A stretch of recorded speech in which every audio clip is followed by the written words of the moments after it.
Download the ESPN Bet Sportsbook app and sign up with promo code USL to get started today. Must be 21 or older. Gambling problem? Call 1-800-GAMBLER. Terms and conditions apply. See app for details. Offer not available in New York.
Seven o'clock in St. Louis. You're listening to TMA. It's 101 ESPN, and we welcome you to participate in the program in the YouTube chat where friends were waiting for us, Doug. And we like that when friends gather on a Monday morning to talk it over. YouTube.com/TMASTL 101 ESPN and the Dobbs Tire and Auto Center's 101 ESPN app. There's also a TMASTL app. Doug, a glorious week in St. Louis sports. Really was. Great weekend for the Cardinals. Man, that series could not have gone any better. Impressive all the way around. Same for the Blues. A win at Colorado. I figured maybe it was about time for a letdown. No, they just keep plowing along. But the doggies got beat. And you want that to be the lead? No, we can gloss over it. 1-0 shellacking. But Martin, is that what you led with? City? Oh, sure. Was Did you on really? the No, I didn't. Oh. But you had it, I hope. Well, we had highlights. Okay. Kind of hard to show highlights, Doug, when a team doesn't score goals. It is, yeah. So you say to your producer, any shots on goal. Really good saves. They had 2 shots on goal. Anybody fall out of the upper deck? Yeah. Anybody get a red card? That's kind of fun. Sharon and Clayton monitoring the lead story. Wow. Morning, boys. I hope the Blues are the lead today. Way bigger than the Cardinals start. Let's go Blues. That's Sharon, and she's in Sanibel, Clayton, Maui, and Michigan. Living the good life. Well, this is a definite tie for first on the lead story. But that's not the way that Martin doesn't have that luxury when he's doing sports final. One. You got to Last night's lead was the Cardinals completing the series sweep by a combined score, Doug, of 19-6. They sent the Twins a packing. Yeah, everything they did worked. Gorman got his eye back. He did. Yes! Victor Scott keeps hitting. The pitching looks good. I love the way Ollie used the whole team, really. The way he brought in the defensive replacements. That all worked like a charm. Could not have gone any better for the Redbirds. Could not have gone any better. Already 3 up on the Brewers, who just had the monkey poop beat out of them by the Yankees. They gave up 36 runs in 3 games. Torpedo bats. The No Yankees joke. are using bad bats. Did anybody talk about those bats? Did anybody talk about those bats in spring training? How is it just now a thing? I think it became a thing when the first 3 swings they took on Saturday were home runs. Nestor Cortez, Doug, returned to the Bronx. God, they was greeted. Beat him like a government mule. Wow. There was talk of the Cardinals acquiring him last year, and I was like, oh, my God, that guy. For the record, the Cardinals now down to plus 700 to win the National League Central. It's moving substantially. It's moved about 22% since the home opener. The Cardinals are coming. Hold on. Tra-la, tra-la. That's actually it. That was it. Tra-la, tra-la. Well, is it possible that they've kind of accidentally stumbled upon a winning formula here? Because this is a large sample size. We've seen a lot of them. And I think we can come up with some sweeping generalizations. You were watching Frank. Uh-oh. You got him winning it all, Doug? I think this club is hot. And you know what happens when you get hot? You just might win a baby. You win a baby. That's correct. That's okay. So if you're interested, you put $100 down, and the Cardinals win the World Series. You receive $12,000 on November 2nd. Okay, might be worth it. All right, there you go. Might be worth it. I was a little concerned to see the size of the crowd yesterday. That was not real good. I know it's still wasn't early great in the on season. Saturday either. No, but if you go back, 2 or 3 years, there'd probably been 35, 40,000 in the stands for those games. Well, you go back 3 years, it's an important distinction between 2 years, but at the same time, 2 years, they were coming off of a division title. Yeah. And then it began to spiral. Mm-hmm. Well, I mean, we expected, right? Opening day would be close to sold out, and then a precipitous drop. A buddy of mine sent me a picture from the game on Saturday in the 3rd inning. It was stunning how empty it was. That really surprised me yesterday also. Rough. Now, do have to factor in the weather forecast was not optimal. I don't know how different it would have been, apples to apples, if you go back with a questionable weather forecast. Let's say in 2019, what it would have looked like. I still imagine that this would be less, but, hey, it was one win Thursday, and that doesn't make people go, okay, this is a championship ball club. But if you are looking at some statistics that stand out, well, before I even give them, what stands out most to you? Martin, start with you. I think that the lineup is contributing top to bottom, that you're getting everyone hitting at 10 hits in each game, 19 runs, because you look at the lineup, what was it, 27th in one of those fun metrics we like to study last week? Somebody had a ranking of the lineup. Arenado's had big moments, Newt's had moments, Victor Scott, friend of the show, which, by the way, that Youngry, I know they do it on the broadcast. Yeah. It's all over the place. Last night, the Cardinal Insider, which is their own produced show, had a sit-down interview with him, and they did a full-screen graphic and did Youngry as if it were like the dictionary, like explaining it. I'm like, this thing has gotten so much life, and yet such little credit. Oh, you would like more credit for I that. think we deserve some credit. Okay. Not that we really did anything except sat there and he said it. Right. But it was on a podcast. That's not nothing. That's not nothing. Thank you, Jackson. You bet. Nice, I like that. I can catch it on TMA. It's not nothing. But sometimes it kind of is. Oh, I think that's a nice little brand. Oh, I like that. No, I would have to say that their only hope to get fans interested was to have a good first month. So people could watch and say, that guy, I've heard about him. Hey, he's okay. Yeah, hey, they're winning. It's kind of fun. Oh, crap. It's still baseball. Let's go.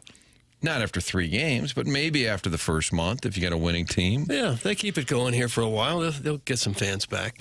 I think it's still a significant factor that a lot of older fans just don't want to go downtown anymore. A significant factor. But if they put together a winning team that's near or at the top of the division for a while, they'll come back. Fans will come back, I think. A lot of them. You think that was stifling bachelor baseball in his attempt to get a date? The people in the age range he was hoping for aren't going downtown? Was a factor, sure. So had he gone younger, he would have been just fine. Oh, interesting. Look for a younger gal, and then he's fine. Maybe. That would have been great if he called in asking for a younger gal. I Change the tenor of it. I am kind of stunned by the fact Carlos Correa's on the Twins, and you kind of forget that. And he's really not even a factor. Like, remember, he was rough start. He's been kind of quiet for a couple of years, but he just doesn't even seem to matter. Yeah, he's just not healthy. I mean, that's it. He's a shell of the guy who was playing in Houston. OPS-wise, now Pages and Gorman have, just 4 at-bats. But Herrera, 1,482, Doug. Arenado, 1,448. Nootbaar, 1,271. Jordan Walker, who did not play yesterday, 1,025. Victor Scott, 750. Donovan, 748. I mean, that's a large number of the roster over, again, a 3-game series. Hammer that home, 3-game series. But just for the sake of the conversation, play it out the other way. Imagine if they would have gone 0-3. And all hell that would have been breaking loose. So to go 3-0 and to have, really, with the exception of Arenado, a bunch of the young guys contributing, that's exciting. This should be noted. I mean, I'm not chastising him. Guys will go through slumps. But Wilson Contreras is 0 for 14 with 5 strikeouts, and the 5 strikeouts through the first 2 games. So he's right in the middle of the order, and he's been doing nothing. And they're still able to put up the offense that they've put up. And the pitching was very good. The defense, outstanding. Yeah. It's got something to do with the pitching being so good, obviously. I mean, they go 3-0, and it is fair to say it's only 3 games. Had they gone, as Tim mentioned, had they gone 0-3, it would be pile-on city. This team is garbage junk. I'm never going to another game. Even though it's only 3 games, had they lost all 3, people would be going berserk. Worst franchise ever. 3-0 doesn't mean that much. It's fine. It's great. But if they were 0-3, oh, my God.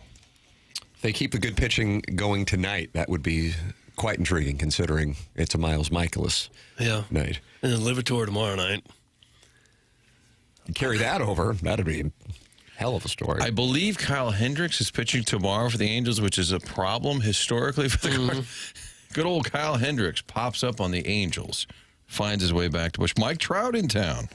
That'll get you down to the ball yard. Tim, you got a chance to see Mike Trout. Yeah, I took my son to see Trout and Ohtani a couple of years ago because I wanted to make sure you would always get to see them play. I don't think that necessarily carries the cachet at this particular moment. But the Angels are the Cardinals' opponent before they get the day off on Thursday and then to Boston, where the Red Sox are off to a slow start. You are welcome to give your thoughts on a wide variety of the topics today. Blues and Cardinals in particular, 314-399-9646. That's how you can text in. You can also email in for our Design, Air, Heating, and Cooling email today, the morning after at InsideSTL.com, and participate in the YouTube chat, which is brought to you by Michelob Ultra. 95 calories, 2.6 grams of carbohydrates. It's only worth it if you enjoy it. Michelob Ultra, sponsor of the YouTube chat here on TMA. And at youtube.com/TMASTL. Last 3-0 start was 2006, and we know what happened that year. That's from Tommy Two Guns. Here you go, Doug. Sounds like a championship campaign to me. I see the Central Division's off to a good start. If you take away the Cardinals, the rest of the division is 4-12. So we'll be counting on that all year. I think you might be able to count on that all year. Yeah. The Brewers pitching, problematic. The Cubs actually are, after dealing with the Dodgers, restoring some form of order there. But yes, the rest of the division. The Pirates led in all 4 games against the Marlins. but they only won one of them. So they're off to a nice little start against, beware, the Miami Marlins and Cardinals NLCS. Could well There's a little be. Jupiter bump there. The folks are right. Roger Dean.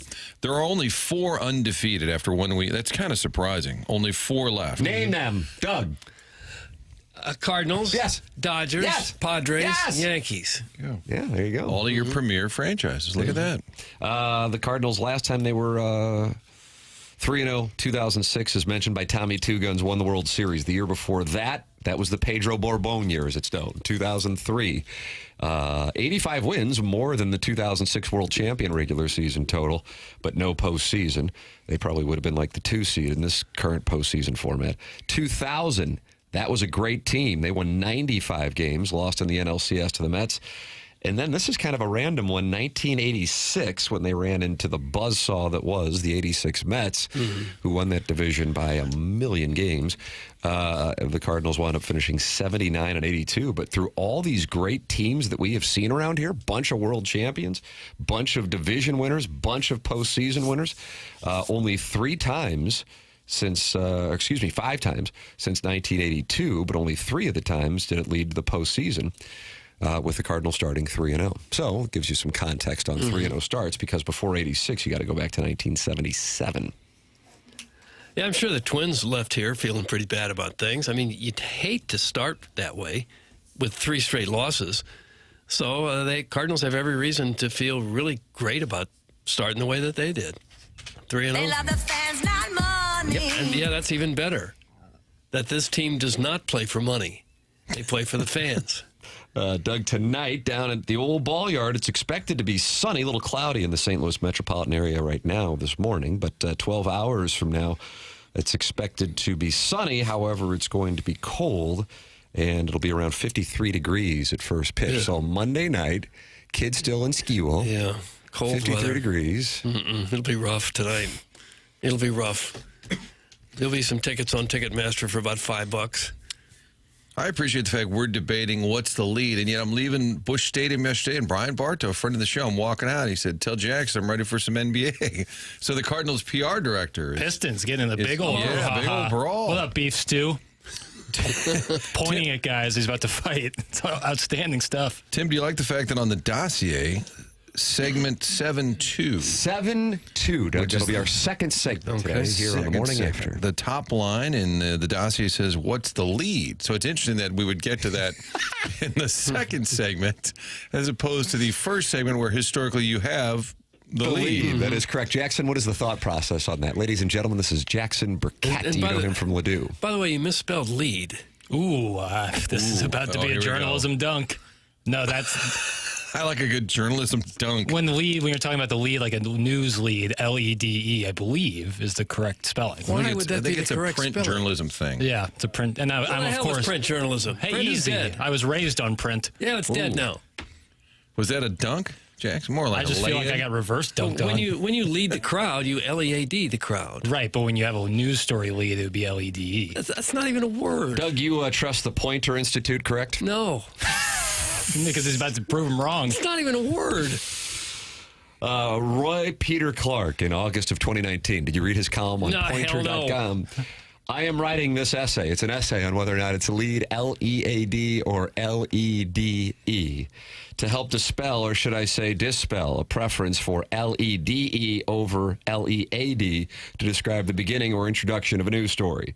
To offer a century of wisdom on the purpose of a good news lead and the way to write one.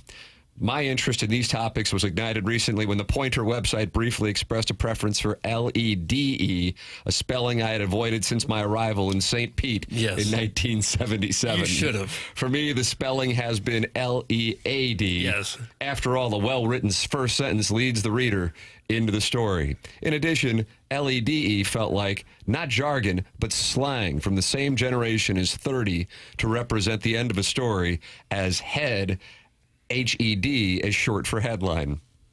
Doug, the Pointer Institute says L-E-A-D. Yes. So now you're on board Yeah, with I've always Pointer. been a huge fan of Wow. the Pointer Institute.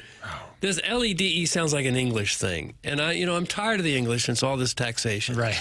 Especially without representation. Right, man. Yeah. I like fun with vernacular, Jackson. I'm good with it. LEDE. Well, I was raised on print journalism. Print journalism fed my family for years. And you talked about this a lot around the supper table.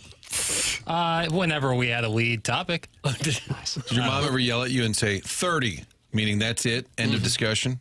You haven't seen that? At the bottom of an article, they do 30, meaning you're done. Tim just said, I'm sorry, I was here, and Tim read something, and he actually mentioned that 30 was code for end of story. So I used that to follow up since you were raised on raised on print journalism, right? Yeah, I No, we apologize. never used it. It was just avoid my mother on deadline day because she was working hard. Oh, okay. But why was what's the lead today in 7-2 is a good question. Yeah, what's the answer to said question? Don't have one. Yep. Other than that's kind Trying to fill out the dossier. Let's just call it what it is. of, yeah, But wouldn't what's the lead be the first thing you put on the document? one would think, but I have little flourishes, some things that make me, and I like that. that is one of them. So, All right, buddy. if you don't like it, couldn't be sorrier, but it's not going to change. Timmy doesn't seem that sorry. Doesn't sound at all, Doug. You wish sounded you were kind of sorrier. like Jeff Fisher. Don't have one. We'd say, hey, Coach, what about the run defense? Working on it. Don't know yet. Don't really have an answer. Right, but you can phrase it in a way where you might have an answer. Maybe you could say, what's the lead of segment 2? Yeah, what is the lead of the segment? The Blues, probably. for I'd have to sure. guess. Mark is on the Callier and Thompson All right. phone lines, and he wants to talk about your St. Louis Blues 9 straight ending Colorado Avalanche streaks left and right, both their home streak and their 4-game winning streak.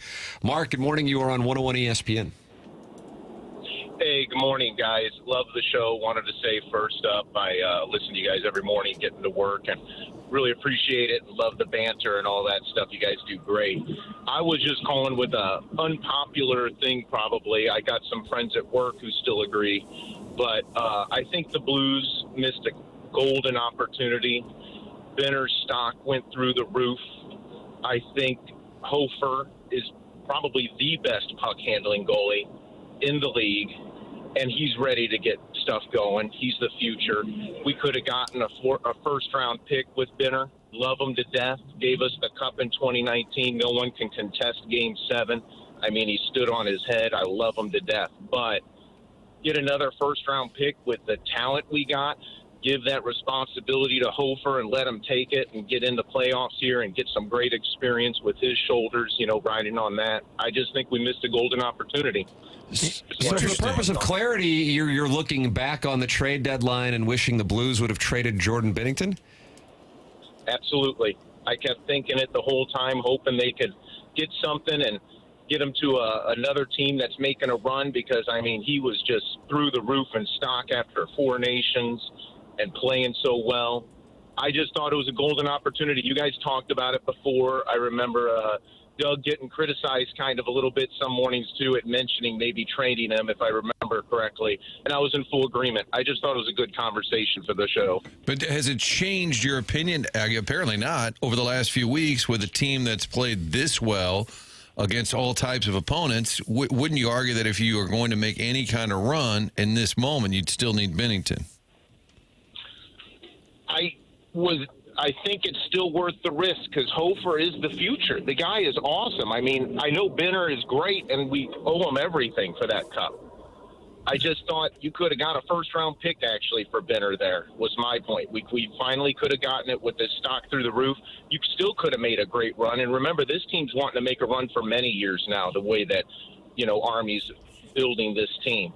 And it would have been a heck of an experience for Hofer to just be the lead guy. And I think he would have stepped up to the occasion. That guy is amazing, too. I think it's interesting that you're holding on to this even through. I think most people that had felt that way would have shifted by now and said, you know what?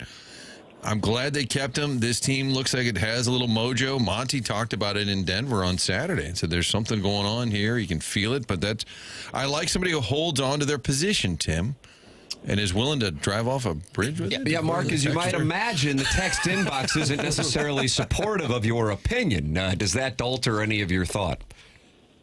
I'm sorry, I couldn't hear. Who doesn't support the opinion? The text inbox Our listeners. Our listeners who write. A portion of the... Yeah. Totally expected that. Totally expected the wonderful clientele that call into your show that I actually really appreciate and find entertaining. But no, I'm still with it. I got a couple of friends at work who agree. I think that it was an opportunity. We're going to have a hell of a run with Benner the way he's so hot. I mean, you never know what's going to happen. I'm not doubting all that. I'm just saying we had an opportunity for another first-round pick, I think, and Hofer's ready for it. What a great experience for him to let him lead us in this way. I don't think it would have dismantled the run either. I think that young man is one of the fiercest goalie competitors I've seen. I love the way he plays in the crease and outside of it, handling the puck. I would imagine the Blues front office had this same conversation about 2 months ago and decided to hang on to Bennington, and now they're probably happy that they did. Yeah. Mark, can I I agree with you. Can I share one with you? And it did made me laugh. Bleach is too good for this guy. That's a little harsh, but it's too little hard. Doug, it's a little comical. Okay. It's rare to have a sponsor get involved, but Mark Hanna, sponsor of the 9 o'clock hour, Doug, you know him from Evergreen I Wealth do know him, Strategies. yeah. He says, Clorox. Oh, no. Gosh. It's okay to have an opposing view or a controversial take. That's fine. And I like the Not on the fact phone lines. Mark is level-headed. Doesn't seem to be doing like a Woody Page column just to kind of be Woody oppo. Page column. He's not trying to just stir it up for the sake of stirring. He's holding firm to his opinion, Doug. Yeah, well, And if you bow out in the first round, you could look back and say, well, maybe we should. I guess you could. I was of the similar opinion that he's got a couple months ago, but things have changed so drastically that now it looks like you really do have a shot to do something this year. So I guess they made the right decision in hanging on to him. Doug, I'm going to text Army. Do you wish you had traded Benner I'm not sure I'd do that. deadline? Happy If you've got a frontline goalie like Bennington, it's pretty hard to ever deal him. Even if you get a first-round pick, you don't know what you're getting, really, and you won't know for a couple years. It's hard to part with a frontline goalie who's won a Stanley Cup for you. Absolutely. I agree with you guys. I just thought it'd be a good conversation starter. And Army might not have Jackson ever gotten that Burkett. offer for a first round. Yeah, it's true. We don't know what they would have offered because he does make a ton of money. That's a key part of it. That is a key part of it. There is a really good piece. Thank you, Mark, for the call. And I'll read some of the text here momentarily. There's a really good column in The Athletic this morning from Pierre LeBrun, how the Blues became the NHL's hottest team after nearly selling at the deadline. Quote, everything could be different. It's a detailed story from Pierre LeBrun on what took place leading up to the trade deadline. And if you recall, coming out of the Four Nations, we had Doug Armstrong on the show when they were getting ready to play the United States, him a part of Canada's management. And he said, essentially saying we're planning on being sellers unless things change, because they were playing Winnipeg in Colorado, and they lost that lead late against Winnipeg and only picked up 1 point coming out of Four Nations, and it was like, well, whatever, they're going to sell. I do think they had conversations with Schenn about going at the deadline. Schenn did not want to go, and I do think had the Blues spiraled coming out of the Four Nations, I think they would have considered Jordan Binnington and trading him.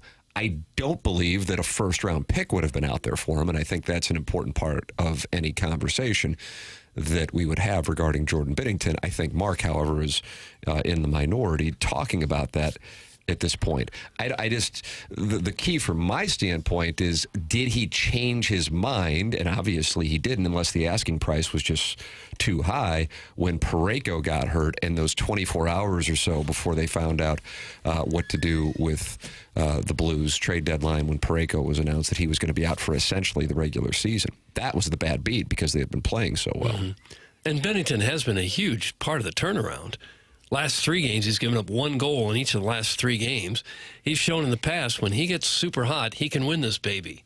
He's done it before, and you got a goalie on this kind of ride. I don't think that you're going to part with him. Doug, Carlos Spicy Wiener, you say, is going to go into the TMA Hall of Fame, and that's going to be a magical night when he does.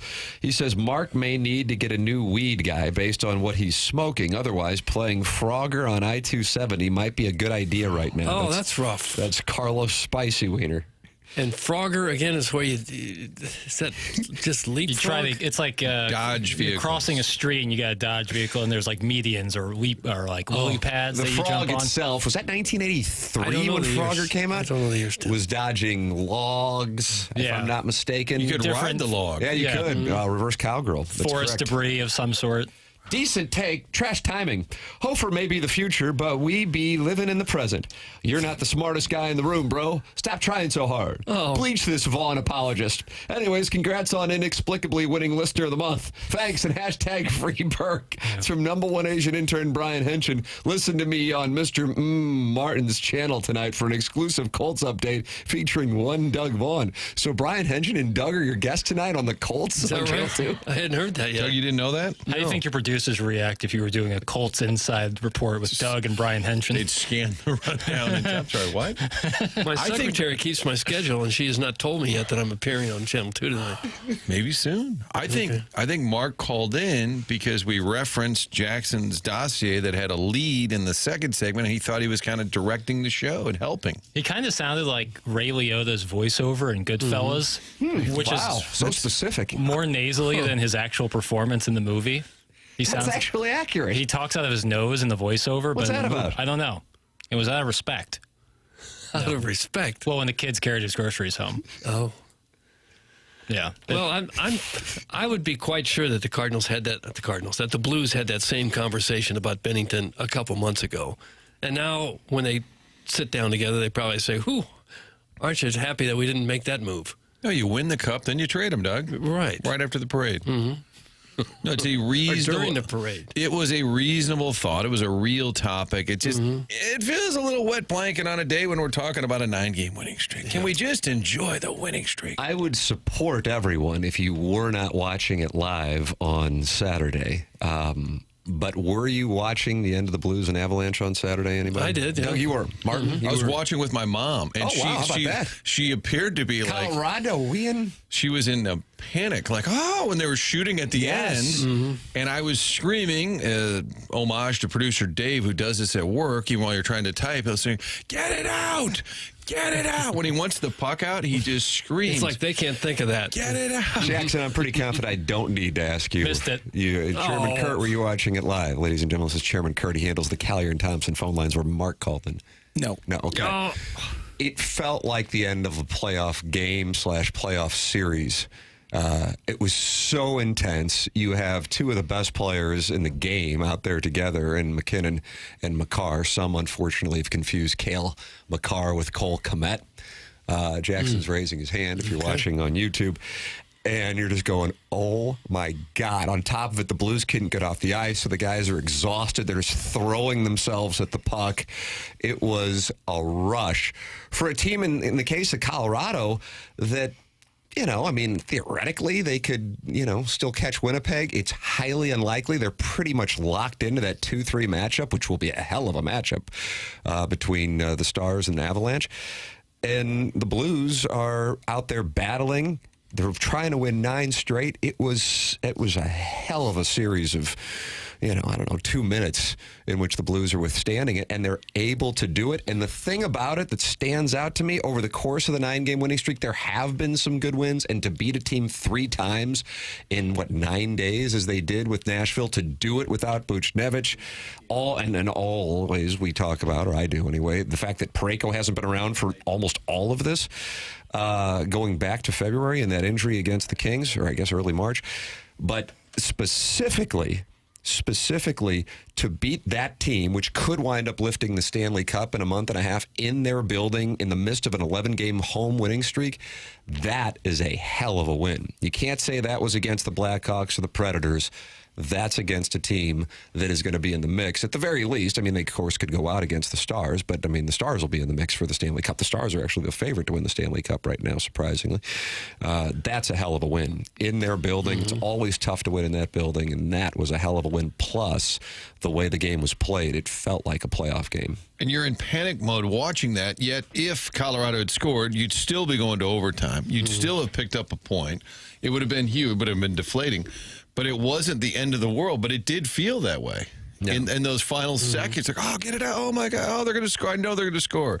And there was this unbelievable relief. And you saw people flying all over the place. They've been doing this deal where Thomas and Sundquist are together late in games to kind of shut it down defensively. It's smart. It's like when Ollie puts in Siani, it's defensive help. And all of a sudden now in hockey, you're seeing a guy like Kyrou. Maybe he's not out there as much at the end because you're going with the better defenders. I can't hardly believe what I've been watching the last few weeks. Because this was a team really going absolutely nowhere early in the season. And now you look at them and you go, this looks like a team of all-stars. Everybody they put out there is playing well. Everybody. They've given up as many as 3 goals only one time in the last 9 games. And if you give up 1 or 2 goals, you almost always win, and that's exactly what's happening. They don't give up anything, and at the same time, their offense is clicking like it hasn't all year. It's unreal. And had this not happened, which of course is probably trending in the 90 percentile from a likelihood standpoint after the 4 nations, had it not happened, what's about to happen in 2.5 hours would be the lead story, and that's Jimmy Snuggerud on the ice with the Blues for the first time. Instead, it's like, wow, that's exciting. What are they going to do? Because you don't really want to mess with it. And Jim Montgomery has kind of indicated he doesn't want to mess with what has gotten them there. Ideally, they get to a spot, and it certainly is trending in that direction, that they may be able to get him some time out there, but in games that surprisingly may not matter. It's not a lock. But Vancouver lost yesterday, and Doug, you love money puck, and the Blues are now at 88.4% to make the playoffs. Their percentage is actually higher than the Wild, who have a game in hand on the Blues, but they're tied with the same point total. Calgary's down to 15%. Vancouver's down to under 10% at 9.7%. And Utah is hovering at 0.7%. So you might get to see Jimmy Snuggerud in games that don't matter, except in something that we never could have foreseen, including Doug Armstrong, who was getting ready to sell right here when he was on our show during the 4 Nations. You could see Jimmy Snuggerud playing in games that don't matter, except the Blues will be getting ready for the playoffs, and that's why the games won't matter. Or maybe they do matter, and they're trying to edge out Minnesota to get that 7th spot. We welcome you to get involved in the program. 314-974-0101. That's how you can call in the Callier and Thompson phone lines. You're also welcome to text in 314-399-9646. And, of course, the YouTube chat, which is very active in the early going on the program today. 250 people in the Michelob Ultra YouTube chat, youtube.com/TMASTL. Jackson, now let the people know what the Stiefel dossier looks like today. We'll have Chris Kerber on 8:15 talking about this very win streak for the Blue Note. And then Brad Thompson will join us. I think 9:30 is the time for old BT, talking about the Cardinals on their way to 162-0. Wow. Design, air, heating, cooling email today, and a lot of fun audio and topics to explore. There you go. It's coming your way. Plus, TMA Walrus number 1 is on hold, and he ran into Youngry. So we got that coming up. Okay. So TMA Walrus number 1 has a Youngry story. I don't know what that is, but I'm anxious to hear it. That's coming up next. This is TMA 101 ESPN.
Tommy Bizzo.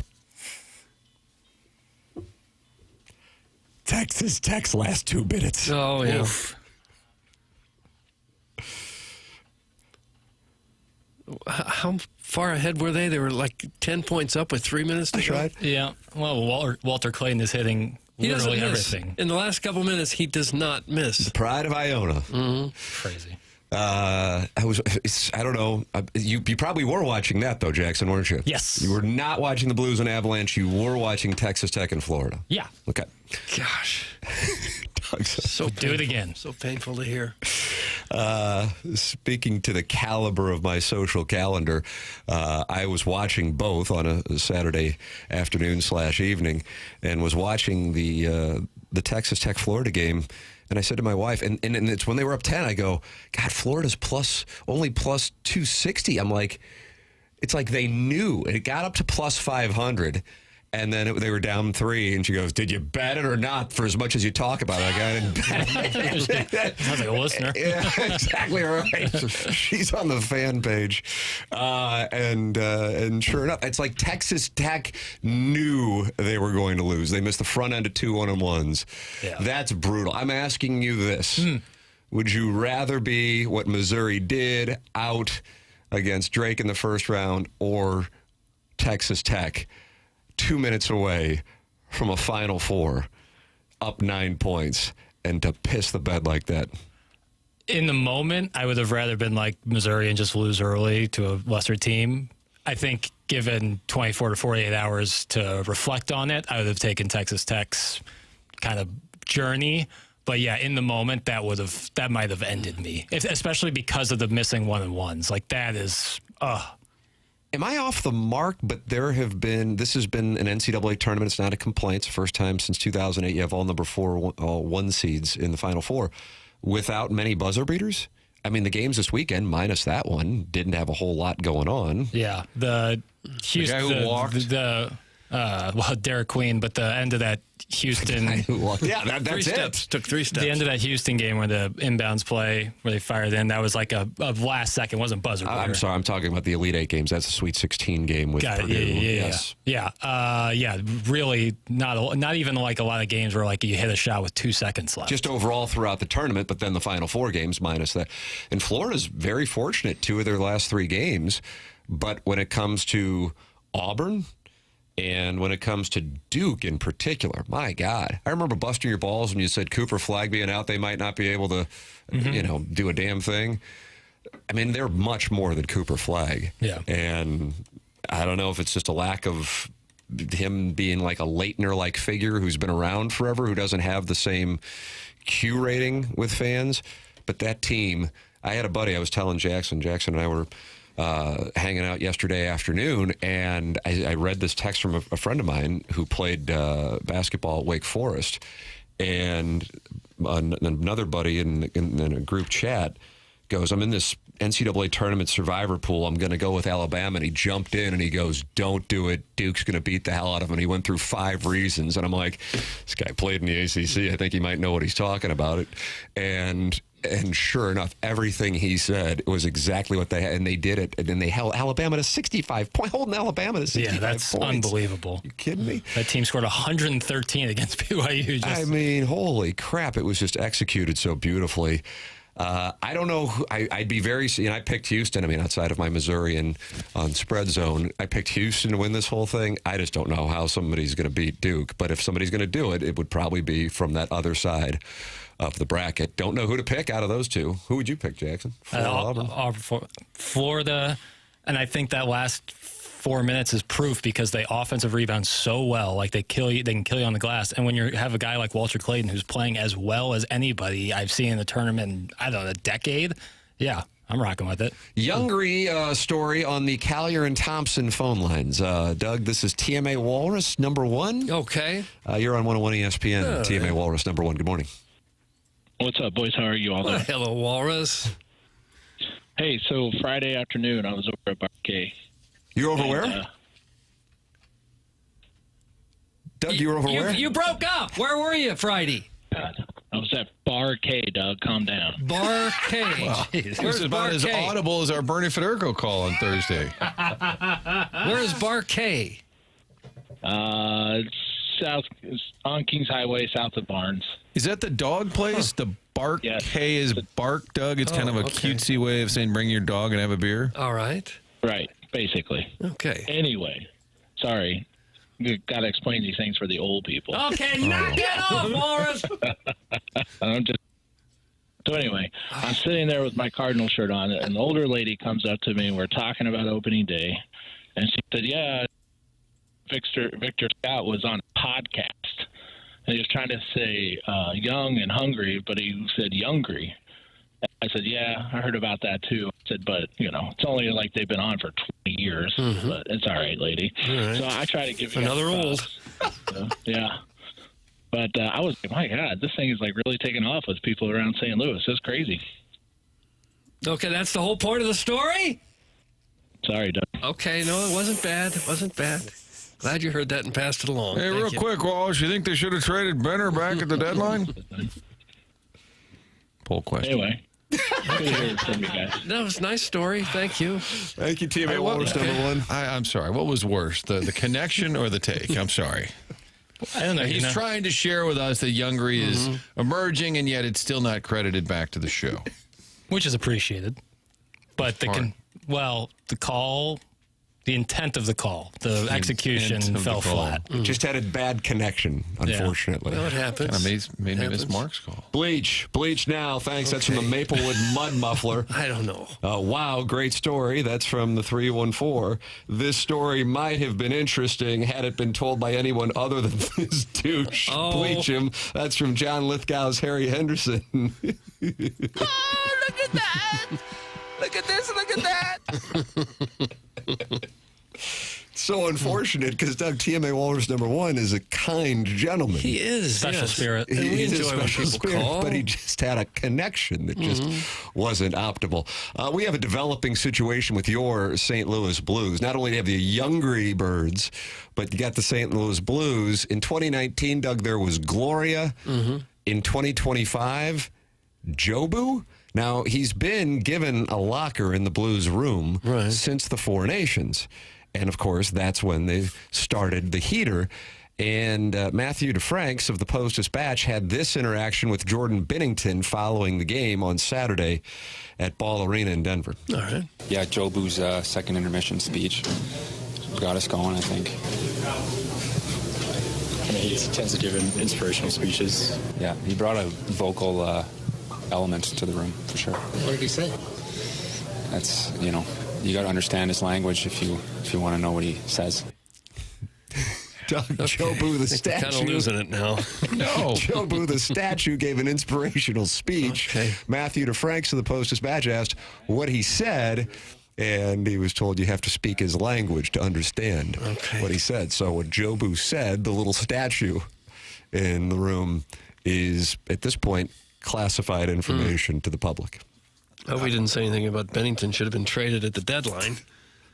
I love that because Binnington, when he first arrived, would have a lot of back and forth with Jim Thomas, like good banter where, remember they're like, do I look nervous? Yes. There were all these great lines that came out of it. And in the last couple of years, I felt Binnington kind of scaled it back. I even said at one point to him, hey, are you? And he's like, no, I'm just giving answers. Not the same without Jim. But I felt like this was a sign we're getting kind of that edgy, weird Benner back. I mean, Nolan Gorman got his eye back. I think Binnington kind of got his sass back, and I like it. Yeah, agreed. Weird is good. I still miss Gloria. The whole fan base could join in with that. What about Jobu? What about Jobu? Well, the fan base can't do anything with that. There's that music that's played when that scene is going on. There's a Jobu score from 1989's Major League with Tom Berenger, the University of Missouri Alpha Tau Omega. Yeah, I don't believe there's lyrics to it. I can try to find it. Yeah, but it's Jobu's good. score. Yeah, but I think it's something. Guys, do the Blues trip balls during the game now? Is that why they're winning? That's from the 618. It could be. This seems a little obscure, but whatever works. Do we know when Jobu arrived on the scene? I'd like to. Four Nations. That's when it was? Yeah. That's why it's significant. I have no idea the how, I just know that he was given, there is a little nameplate in there, Jobu, and then Jobu is above it, and now Jordan Binnington said he gave an inspirational speech in the second period. So they added it coming out of the break? Yes. That's when they brought in Yes. Jobu? Well, then you can't deny its power. It's got some Doug, power, you I can guess. try, but... Well... Too bad the Blues run won't lead to a sellout because people are scared to go downtown. Am I right, Doug? That's from Chairman Steve in Wildwood, who says the games will be lightly attended because of downtown. No, they'll go if big games, playoff games, a team's moving like the Blues are right now. Yeah, fans will show up. You're saying if it's a toss-up, they can work against a team. Yeah, if the Cardinals get going and get red hot, yeah, they'll have packed stadium again. Gerbil is on the line? Is this the tunneling gerbil or just a gerbil? He didn't make any reference to doing any tunneling or anything. So, Doug, just for now, he is a gerbil. A gerbil is on the Calgary and Thompson Random phone. generic gerbil. I am currently not tunneling, but yes, formerly tunneling gerbil. Okay. Tim, I have a little nugget for you. Nuggets from gerbils. I was watching YouTube, and go back to roughly about 2000. Will you? I don't know. Doug, will you go back to 2000? No, I don't want to. Bam! David Beckham, international superstar, soccer player of one of the highest caliber, cuts his hair to, I guess, upset Sir Alex Ferguson of Manchester United back then. So he tries to keep it a secret. He gets his hair cut, comes off the bus, and he's trying to hide his hair. What cap is he wearing? He is wearing the Navy Cardinals cap. That cap has international pull. That cap needs to come back. The Cardinals were winning World Series in the early 2000s. David Beckham knew it. Everybody knows it. Please bring back that Navy cap. Amen. Boy, this is a gerbil I can get on board with. Is it really? Thank you, gerbil. Okay. I could not agree more. As the Cardinals were sweeping the Twins yesterday, and I was visualizing that Cardinal-Yankee World Series I've longed to see throughout my lifetime, and the Cardinals playing in the Bronx in late October, early November. The idea of the Cardinals wearing the red hats, it makes me not want to see it. Really? And have the Cardinals lose to the Marlins in that NLCS. You're that violently opposed to the red hats on the road. It's next to the Ty Wigington contract and the Mike Leake contract and the Brett Cecil contract and the Dexter Fowler contract. Yeah, it's Matt Carpenter there at the end. It's the biggest mistake the organization has made in the last 13 years. All right. Players don't ask to be overpaid in our city. No, so if they are overpaid, it's on management. It's not on the players. They simply don't ask. If they are overpaid, you could have tax problems. And if you have tax problems, what do? Well, you call Mark Milton. That's what you do. Maybe you have years of unfiled tax returns or tax liens, bank levies, wage garnishments keeping you up at night, or you could even be facing an IRS criminal investigation. And that is serious stuff, and you need someone on your side when that happens. And that, of course, would be Mark Milton, the STL tax lawyer. He is at stltaxlawyer.com. Mark Milton and stltaxlawyer.com provide a local and holistic approach to tax resolution. Please don't be sucked into the out-of-town tax resolution groups you hear about on TV and radio. Mark is right here in St. Louis. He helps individuals and small businesses solve their tax problems. So if you have any kind of IRS issue, contact Mark Milton, longtime friend of the show, at stltaxlawyer.com today, and you'll be saying, no, I am not guilty. I am with Milty. Remember, the choice of a lawyer is an important decision and should not be based solely on advertisements. From Possible Burner, that was a pretty good call. Nonetheless, bleach him. Oh. It doesn't even matter. Yeah. Gerbil is now a Hall of Famer. Also, Jackson was right. The Twins jerseys are so bad. That's from Eric in the Central West End. You have found common ground with one of your nemeses. Yeah, I can't get over it. It's just really, they've taken all the soul out of the Twins uniform. That hat is even weaker than ever. Overthought the uniforms. But it's oversimplified. Give it a little character. Such a winning color scheme, talking about the Navy road cap. Navy and red works. Absolutely works. And the M, it's the TC logo, not this weak. It's the Marlins. It is the Marlins logo. Bad. It really is. It's bad. But like before the Marlins went back to the F. Yeah, right. It's like but it's the sterile, like corporate version of it. Oh, it's awful. in their alternate jerseys, I should say, what they appeared in the major leagues with. And, Doug, that was with Orestes Estrada at first, and Charlie Huff started their first game. Am I right on that? I believe so. I make my husband wear the Navy Cardinal cap and sit in the bullpen in our bedroom as I ride my Sibian and mouthify an Enterprise intern. Bring those caps back. That's from the self-made stay-at-home Ledoux mom. Gosh. So she is in support of it as well. Where's the bullpen in the bedroom? Is that like a walk-in closet? Probably so, yeah. Yeah. Yeah. You put your clothes on, you warm up a little bit, you stretch out a little bit. Sometimes those hotels have those little extra chairs. Sometimes, you know, who knows what goes on in those things. Or the little What benches. do you mean by that? You can't just sit in the chair? I think there's a reason they're pointing towards the bed. Doug, do you ever... That's what I have to say. You done a thesis on this? This is a master's thesis from the University of Missouri. This is something that's been explored on the internet for a while now. There's whole TikTok accounts dedicated to like rating. Well, it can only be described as the cuck chair in a hotel room. Doug, you follow the TikTok cuck chair accounts? Well, what else would you put in that? Well, sometimes they're a little bench in front of the bed, and if you remember the dinner party episode of The Office, that's where Michael Scott slept. Was on the little bench in front of the Remember that, Doug? No, I don't. Yeah, it's tough. No, I don't remember Good that. TV though. Okay, you never sit on the chair there in the hotel room? Not while someone's in the bed. You sleep on the bed, don't you? Absolutely. Okay. I know. Well, how is that any different than what might go on I'm just in the wondering chair? if that might be considered the bullpen. I want to know where the bullpen in the ladies' bedroom is. Self-made stay-at-home Ledoux mom will probably call in and give us her answer. Doubt it. 314-974-0101. Doug, the New York Yankees are enjoying new bats. Mm-hmm. There's an MIT physicist behind them. The question is, will they continue to be allowed in Major League Baseball? The Yankees hit back-to-back home runs to start their game against former teammate Nestor Cortez, and now Major League Baseball may have a situation on its hands. We will tell you why. Chris Kerber at 8:15, Brad Thompson 9:45, Design Air Heating and Cooling email of the day coming your way at 10:50. Design Air is online at designairservice.com. The forecast, I got to tell you, Doug, I've been talking about great forecasts here for the last month or so. A little rough. We got temperatures that are pretty cool, and precipitation in the forecast Wednesday, Thursday, Friday, and Saturday, and high percentages of precipitation as well. And then even when it clears up, it is a high of 50 a week from today. That is your forecast in the St. Louis area. It's Design Air Heating and Cooling online at designairservice.com. Martin's a client. Doug's a client. I'm a client. And I have been, and I'm thrilled about Seth Goldcamp and his staff. Need help with your HVAC? Go to designairservice.com. The program's called The Morning After. It airs on 101 ESPN, presented to you by Brown and Crouppen.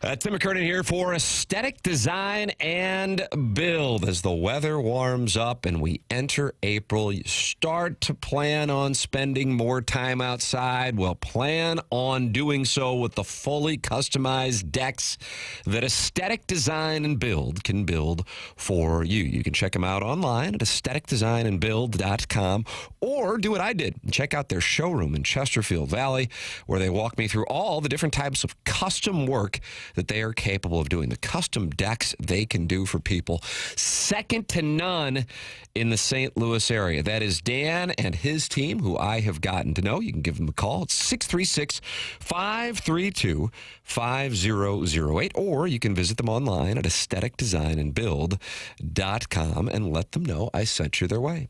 As the weather warms up, work with Aesthetic Design and Build to make sure your outdoor living space is as good as it possibly can be, and that's where Aesthetic Design and Build comes into play. Go online at aestheticdesignandbuild.com and let them know I sent you their way.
This is Action Jackson with a Sports Center update. Driven by Johnny Londoff Chevrolet and Johnny Londoff Autoplex, the Blue Note extend their winning streak to 9 games with a road victory over the Colorado Avalanche, score of 2-1. The Blues are off today, but are looking forward to a home game tomorrow against the Detroit Red Wings. You can catch that game right here on 101 ESPN. Pregame will start at 6 p.m., puck drop at 7 p.m. That was another Sports Center update. Driven by Johnny Londoff Chevrolet and Johnny Londoff Autoplex. See them at londoff.com. Chevy, together we drive. Are you kidding me?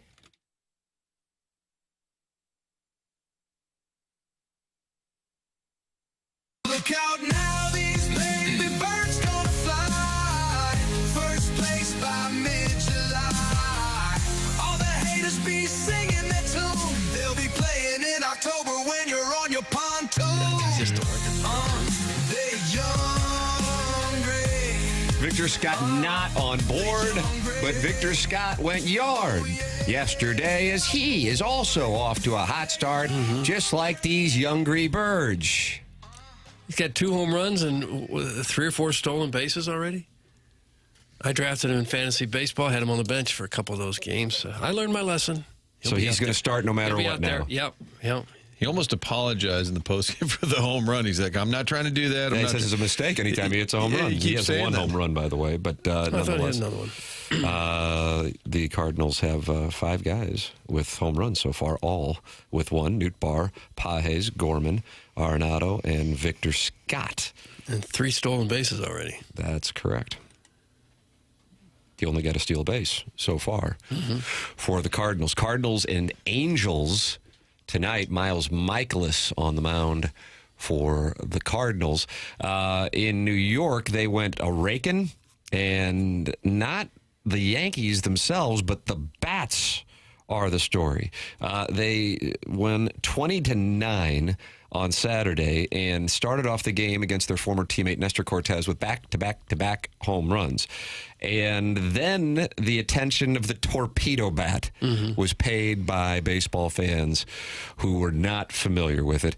The uniquely shaped lumber is the result of 2 years of research and experimentation with a former MIT physicist turned coach at the helm. The question at its center, where are you trying to hit the ball? Aaron Lenhart said in a phone interview on Sunday, where are you trying to make contact? This from a story in The Athletic. Lenhart began his career where he was a member of the Yankees minor league hitting department in 2022 and brought it to the major leagues last season when he was the team's lead analyst with some players, including shortstop Anthony Volpe, trying them in games.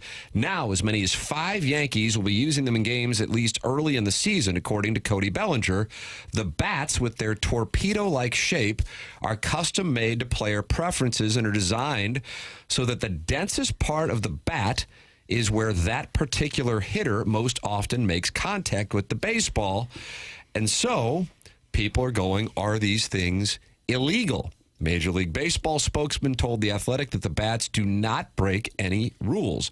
The MLB rule that people may be citing states that a bat, quote, shall be a smooth, round stick, not more than 2.61 inches in diameter at the thickest part and not more than 42 inches in length. The bat shall be one piece of solid wood. It also says that experimental bats cannot be used until the manufacturer has secured approval from MLB of his design and methods of manufacture. Asked whether he was the inventor of the technology, Lenhart said it was a group effort. The results coming from conversations with coaches, players, MLB, and bat makers. So there is the background on the torpedo bat, which for many players, they have moved the densest part from what was used to be known as the sweet spot toward the end of the bat, more toward the handle. That's what's going on more in the towards Bronx. a label right there in the middle. Yeah. But you did read one sentence where it said experimental bats have to be approved. I wonder if this would qualify as an experimental bat. Well, they worked with MLB on it, per the story. Yeah. Through 3 games, the Yankees have 34 hits. Their batting average as a team is .333. Nice. Their OPS is 1,231, and they have 82 total bases. Well, no matter what bat you're up there with, you still got to hit the ball. You still got to catch up to a 90-plus mile-an-hour fastball. I would say let them go. The game needs more offense, not less. If you found something that's going to help without injecting steroids into your bloodstream, I'd say go for it. And this is the perfect example. Every team's got a nerd lab where they're trying to get an edge. It used to just be analytics, so why not, right? If you can get an edge.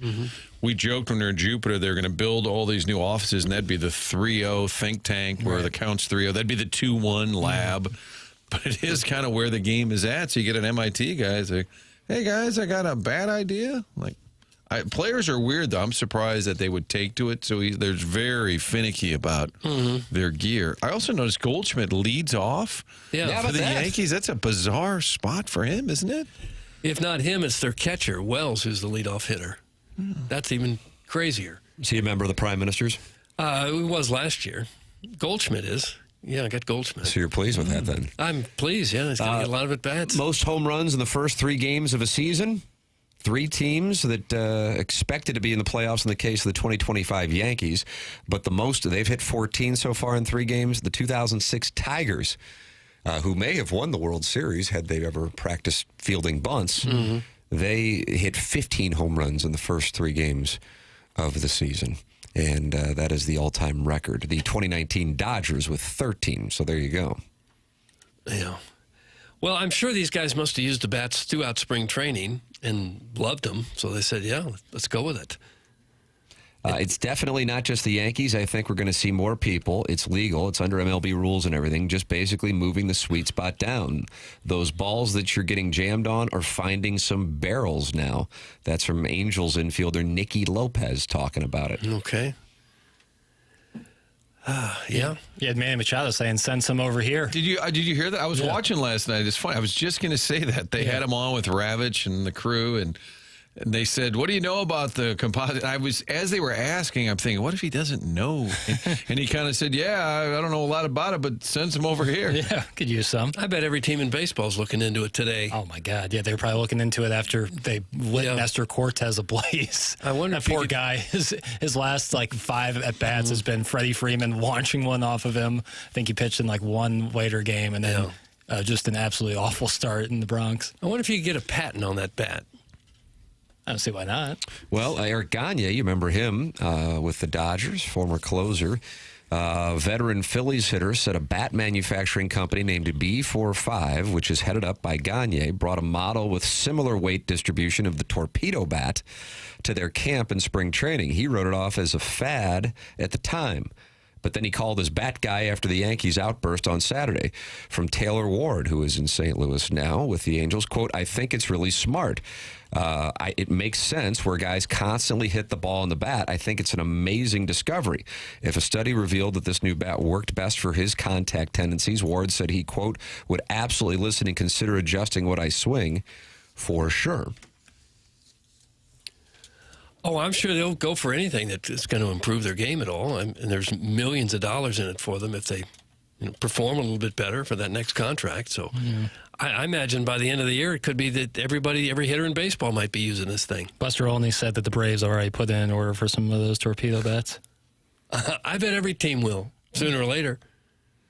There's pictures online of Ryan Jeffers using his torpedo bat as the Twins catcher. But we're a little more distracted by their logo. It's so weak. I guess it's out there. It doesn't really look... You wouldn't hardly notice it unless somebody told you about it. I think as a fan, if you're in the stands, you wouldn't look at the bat and say, boy, that's a weird-looking bat. But when you get up close to look at it, you can see it's a little bit different shaped. Yeah. These bats are going to get a pitcher killed. That's from Monty Kessler in the YouTube chat. That's the Michelob Ultra YouTube chat, Doug. Well, I don't know if... I saw where Nootbaar hit a ball the other day, 110, 111 miles an hour off the bat, and he's not using one of these. I think if you have a regular bat and you hit it right on the sweet spot, it's going to go probably just as hard as this. If you're Youngry. You'd have to be Youngry to do that. Big Scott also says he's a hit collector.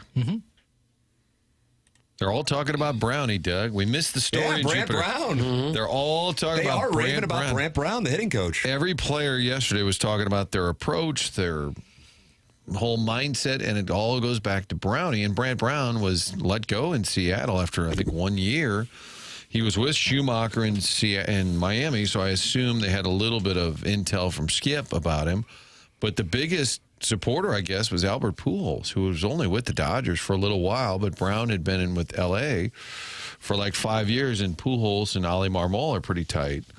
And I guess Albert gave a ringing endorsement for Brant Brown to come in and sort of change it up as the Cardinals hitting coach. Because we've talked about their offense being just terrible for years. And people came and went, and it was still an issue, and guys would underachieve. And it's only 3 games, but maybe they've stumbled into something.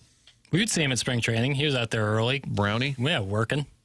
He was out there before we were ever even He and Doty were the first on the scene. They were. Day. It was him and Doty. Brownie and Doty. Chris Kerber going to join us coming up here on the Collier and Thompson phone lines. Then Brad Thompson at 9:45. There's your Stiefel dossier. In addition to the design, air, heating, and cooling email of the day, you can email in to compete the morning after at InsideSTL.com. And then tomorrow, Jackson will begin entering names per request, Doug, into the text inbox. So if you don't have a name, Jackson will enter your name. Do you dread the first week of the month now because of all the tasks? No. I mean, that's just part of the gig. And I like people to feel more connected to this program, and certainly having a text name is a part of that. Sure. So I look forward to it, but, just be gentle, is what I'll say. Be gentle. Some people are rough with you. Well, they send in just a name that's in such bad taste, and I won't change it to that. Doug, this show has always been the moral compass of taste. It should be. Well, that's the thing, is we give such leeway, so when people go over that, it's like, okay. It's like a cool substitute teacher who just throws on a movie, and then there's that one kid who's clearly talking too loud and ruins it for the rest of them. That's some of these people in the text inbox. I'm going to throw on Spartacus, just relax, and you can hang out, but don't push your luck. Don't bite the hand that feeds you. All right. Is that a hot tub in Spartacus? Was that a hot tub? I don't know. But does that count as a class now in public schools, watching Spartacus? Yeah, there were days when a substitute teacher would come in and, they'd throw on Spartacus. Well, they were playing out the string. And, But you wouldn't put on an educational video or some kind? You guys want to watch Rocky? I do. Yeah. There would be some times where it was my favorite class ever was Civil War. And that was a really awesome class. But we did watch a lot of really good movies in that class. Some would say not the most educational, but I disagree. 12 Years a Slave, Glory, Django Unchained. You think that's educational to see fictional movies? It's a class I'll never forget. What there you go. High school or college? High school. Senior year of high school. Horton Watkins. Yeah. Civil War class. And it was actually really interesting. We just talked about the Civil War the entire time. It was great. I'd like to change my inbox to what's the lead, Jackie? Can I have that? Sure, it's all yours, Martin. What's the lead? How are you going to spell L-E-D-E. What's the lead, Jackie? Wow, that's journalistic integrity. Chris Kerber's going to join us with some journalistic integrity as well. Talking about the Blues and Avs playoff-like game this past Saturday. Jimmy Snuggerud on the ice with the boys today. What will the plans be for him? Chris Kerber joining us next on TMA 101 ESPN.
Welcome back. This is the morning after. It's 101 ESPN. Fisher Window and Door Store. 8 o'clock hour. Tim McKernan, Doug Vaughn, Martin Kilcoyne, Jackson Burkett with you on the program.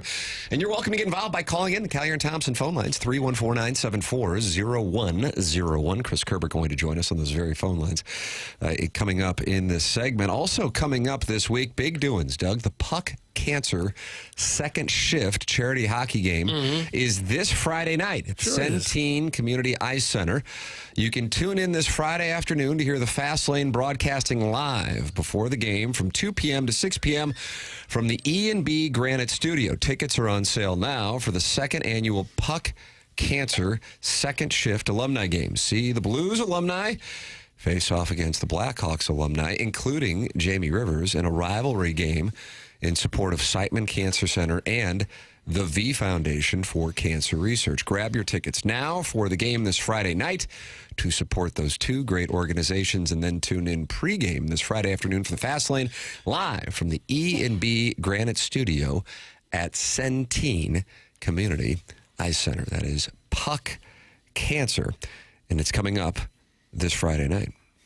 Now, Chaser's goal was to just get on the ice in some capacity. I don't know how he's feeling, how he's doing, but excited to see this happen again with his buddies that you didn't know he knew. I knew Mark Grace from back in the day, but John Elway being one of the coaches. Yeah, how about that? Great event. Garth Brooks was there last year. Dirks Bentley is a repeat participant, I Doug, believe. what's your favorite Dirks Bentley song? Drunk on a Plane. Drunk on a Plane is your go-to? And he sang that last year. How about at that? The game. Between periods, he stood out there at center ice all by himself with a guitar and sang that. And you might have some current players out there because they're in between games. They play home Thursday and Saturday. Well, I've got my tickets. I'm going. Okay. I mean, Sidney Crosby, and then Dirks Bentley, and then Nathan McKernan in St. Louis, back to back to back. That's what you got. That's what we want have. it. Yes. If you want it. Okay. That's what you got. Star-studded here in St. Louis. It's a fun event. If you haven't been, it really is a fun thing to go to. It's not just hardcore hockey all the time. There's a lot of entertainment value there for even people that, like Jackson, who aren't hardcore hockey fans, would have a good time out there. Chelios be hanging out. You got all the former Blackhawks taking part. And just some former Blues names you haven't heard in a while, like a Scott Young. Number 48, overtime goal, Game 3 against the Avalanche, 2001. I don't know the years, Tim. Am I right on that? Sniper. Did he also beat the Coyotes with a goal? I know Turgeon had the big goal, but I think 99. Younger had one maybe in 99. I was watching that at Quentin's. I don't know where you were. I don't. I was watching it. Peach Pit After Dark. Peach Pit After Dark, yeah. Nats, Peach Pit After Dark. That's exactly right, Jackson. Well done. Very well done, as a matter of fact. Jackson's having issues connecting with Chris Kerber right now. Is that correct? Yes, that would be an accurate description. You seem madder than a hornet. No. Things happen. Look at that. That's a bad attitude right there. That is a bad I know. Lord knows attitude. I've missed some calls and texts before in my life. It's okay. No worries. He'll You're get pretty back to spry on the return text, though. Usually, yeah, I tend to be. Sometimes I've left Martin in the lurch before, but rarely. How'd you leave Martin in the lurch? Well, sometimes Martin will just text me some fun, and sometimes I don't get to it immediately. But usually, and I'm hurt, crushed.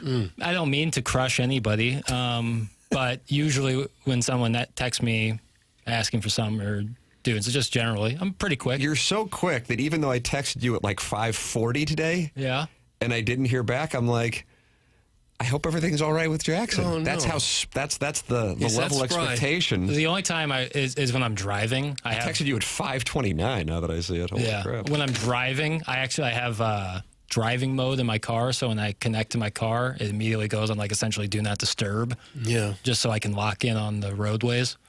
I try not to answer the text too when I'm driving. Yeah, it's hard not to. That's why It's hard. I remove the temptation completely. One of the first things I do every day is I text Jackson. It's our little way of knowing that I'm awake. And and I was going to tell you this today because you'll send me back some sort of GIF of a movie. A lot of them are from Heat, which I enjoy. You found some Marquette GIFs back when we had a team. The season was still going. But I was going to tell you, maybe you don't need to respond. Like, I love it. Yeah. But I don't want you to feel like a burden because I'm just telling you, hey, I'm awake. I appreciate But if you don't hear from me, that's when by I get the phone 6:30, call. then call, then text, then reach out. But I enjoy a good Heat GIF. Heat GIF, yeah, some Wes Anderson GIFs I'll throw in there. Yeah, I just like to mix it up. I like looking for GIFs.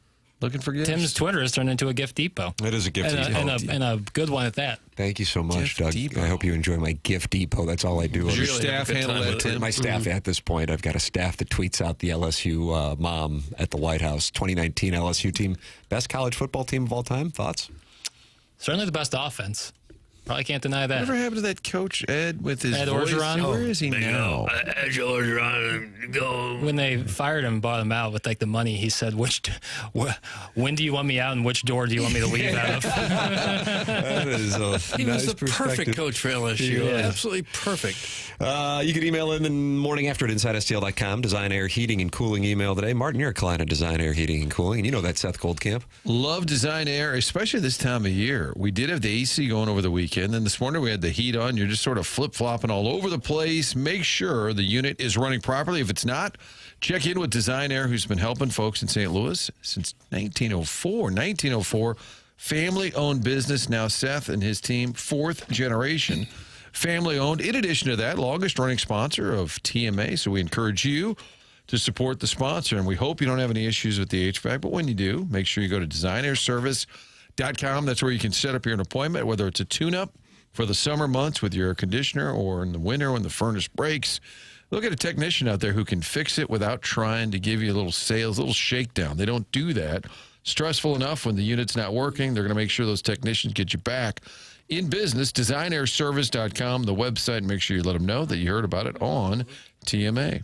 There you go. It's Design Air Heating and Cooling. They're online at designairservice.com and sponsor of our email of the day. One of the many ways you can participate in this program, email in the morning after at InsideSTL.com and get yourself ready for the month of April. Yeah, the JV golf coach has already won the month of March, but maybe you can compete today and go, you know what, I can play with these guys. Chairman Kurt, though, wants people to know to keep the emails to less than, 2,500 words? Yeah, if you could. Sometimes we get started a little later than we'd like to, so your 12-paragraph essay makes it a little difficult. Doug, would you like a 12-paragraph email for the Design Air Heating and Cooling No, email even today? 2,500 words sounds like a lot. Less is more, Doug. Hit the hole. All right. And the YouTube chat is brought to you by Michelob Ultra. That's at youtube.com/TMASTL. 333 people are hanging out in there and watching the program and talking it over. And Big Blonde Dan says, Tim's memory never fails to amaze my gray matter. Tim is such an Adonis, both physically and spiritually. You know, the thing is, with being 5'4" and $150, you don't get compared to Adonis as often as maybe you should. No, maybe Napoleon. I don't. Willie Shoemaker. One of the all-time great jockeys. Mm-hmm. What makes someone a good jockey? You're small and you can ride a horse well. Right, but and excuse my ignorance in the equestrian medium, but Thank you. Is it like the horse is doing most of that work, right? Yeah, you'd be correct with that. What a take! Well, I feel like, our jockeys underappreciated or overappreciated. Coming up next. Yeah, that's a hell of a team. Stevie Cawthon, I want to say, is huge in 1978. That was a short joke, and that was low-hanging fruit. No, Stevie Cawthon he was a huge jockey. He was a young guy that came on the scene. Was on the cover of Sports Illustrated. And we could ask him. Maybe we get him. Maybe a surprise guest would be Stevie Cawthon. You don't want to go up against Buck Swope. I've told everybody that. But John Scores says Buck Swope's time has passed. Oh, no. Wow. John Scores, you don't want to be in the crosshairs of Buck Swope. I'm just warning you. He'll take that He might start emailing you. Doug, caller Adam is on the Collier and Thompson phone lines. You wanted to hear from him. These phone lines are hot this Monday morning. Good morning, caller Adam. You're on 101 ESPN with Doug Vaughn. It's me, Adam. Okay, we heard that. What's on your mind? I was just going to call in today. Nothing sexual. Not talking about entering anybody. This is just strictly a PSA about the Metrolink. If I could have the podium, please. Well, for just a few seconds. Sure, go ahead. What do you think it costs to park at Union Station if I just, I didn't plan my day good, I got to go to a Blues game. What do you think it's going to cost me to park at Union Station? Take a wild guess, I know old man. at a Blues game, I think I went once and they wanted $45 to park there at a Blues game. Your memory's great. It is $45. Nice, Doug. So no one has told me. I live in the Pasadena Hills, and I am about 1 minute from the UMSL South or North Metrolink stop. Okay. And I took the Metrolink yesterday with my family to the city game, and it was a delight. There were no issues. It was great. And it cost $7. Okay. So why didn't you ever tell me that I could just take the Metrolink downtown to games and it's no frickin' big deal? Well, you're why would supposed you to know never that. bring that up? Because you live right there next to it. How come you didn't know that on your own self? You grew up there in North County. How am I supposed to know what facilities are there, what public services are there without you telling me? I didn't grow up in North County. Did you grow up in Kirkwood? Yes. Is that near North County? No, Kirkwood and Crestwood is where I grew up, and neither is anywhere close to North County. Do you take the Metrolink, No. old man? No, I don't. Why would I? What do you...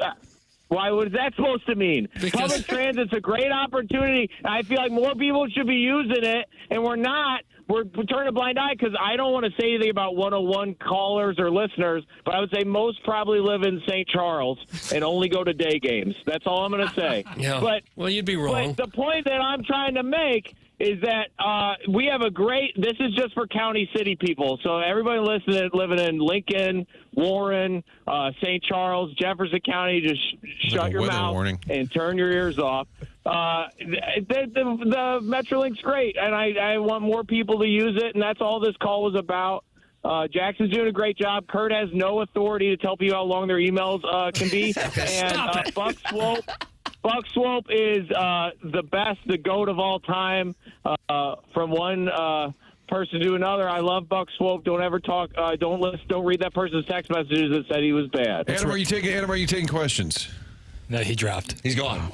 That's what he does. I wanted to ask like if there Marine. is a security guard on the Metrolink, or because I know there'd been some issues in the past. I didn't know if they changed the policy and if we now have whether it's police officers or security guards. I was curious, but he apparently had his material dug, and then he was done. Yeah, he'd had enough. He's done. You want to settle this like men? Let's do it over the AM radio airwaves. I love calling Adam. Did he see Mr. Licks taking tickets on the Metro train? That's from the Warson Woods Wacko. Mr. Licks works on the Metrolink? I don't know. Which route? I do like that little hole punch that they have with the ticket taking.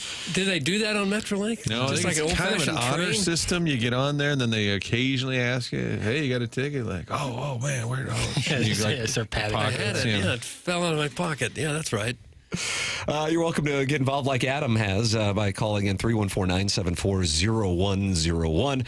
You can also text into the program, Air Comfort Service text line 314-399-9646.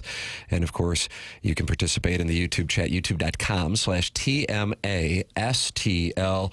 Doug, 350 people are in there talking it over, including Droid Effects. Chairman Kurt's in there. You can talk with Chairman Kurt. Is he really? See him in there, yeah. Hulk Hogan's T-shirt, Jefferson Barracks Gigolo, and I'm a bad boy, and I'm testing things is talking to the TMA remote lamp. TMA remote lamp is amazing. Chris Kerber's still scheduled to join us. Jackson, you haven't heard anything from Kerbs? I have not. See, God, that concerns me because he's clockwork, man. Yeah, he is. I hope everything's all right with Chris Kerber. Brad Thompson going to join us on the Stiefel dossier. That's coming your way at 9:45. Design, Air, Heating, and Cooling email of the day, 10:45. Mike Francesa was stunned that the Mets did not have a game on Sunday. We will have that audio coming up for you. And he wasn't very happy about it. It's next on TMA.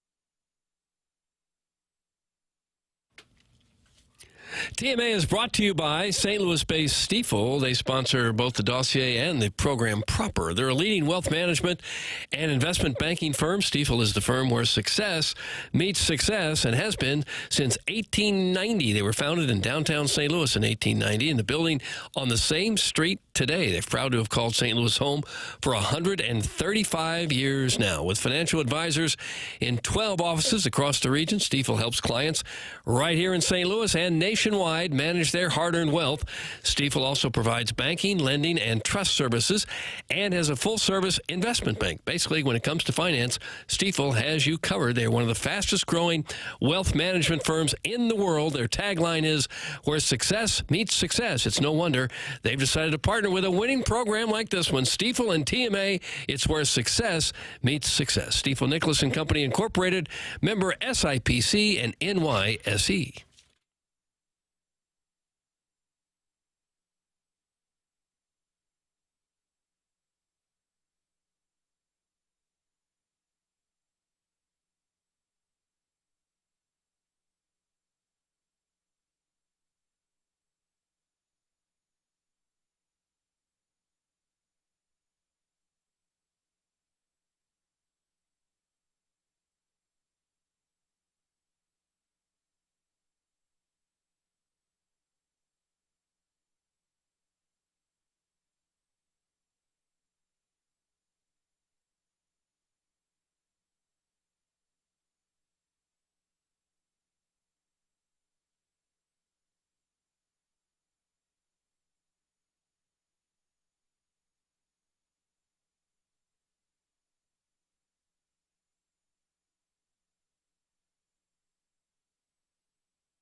Oh, yeah. Oh, nice.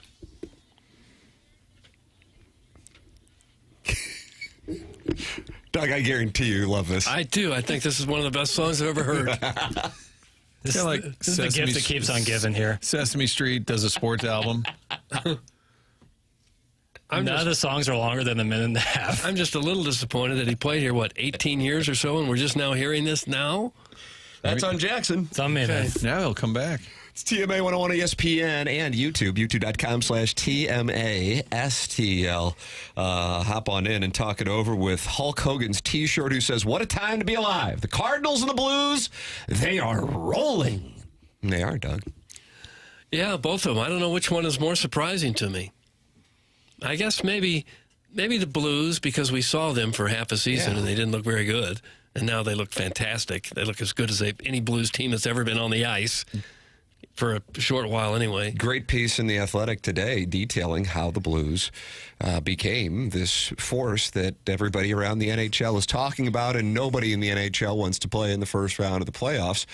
Right now, it would be the Winnipeg Jets, but it is back and forth between the Jets and the Golden Knights, who will likely be the representative in the other division.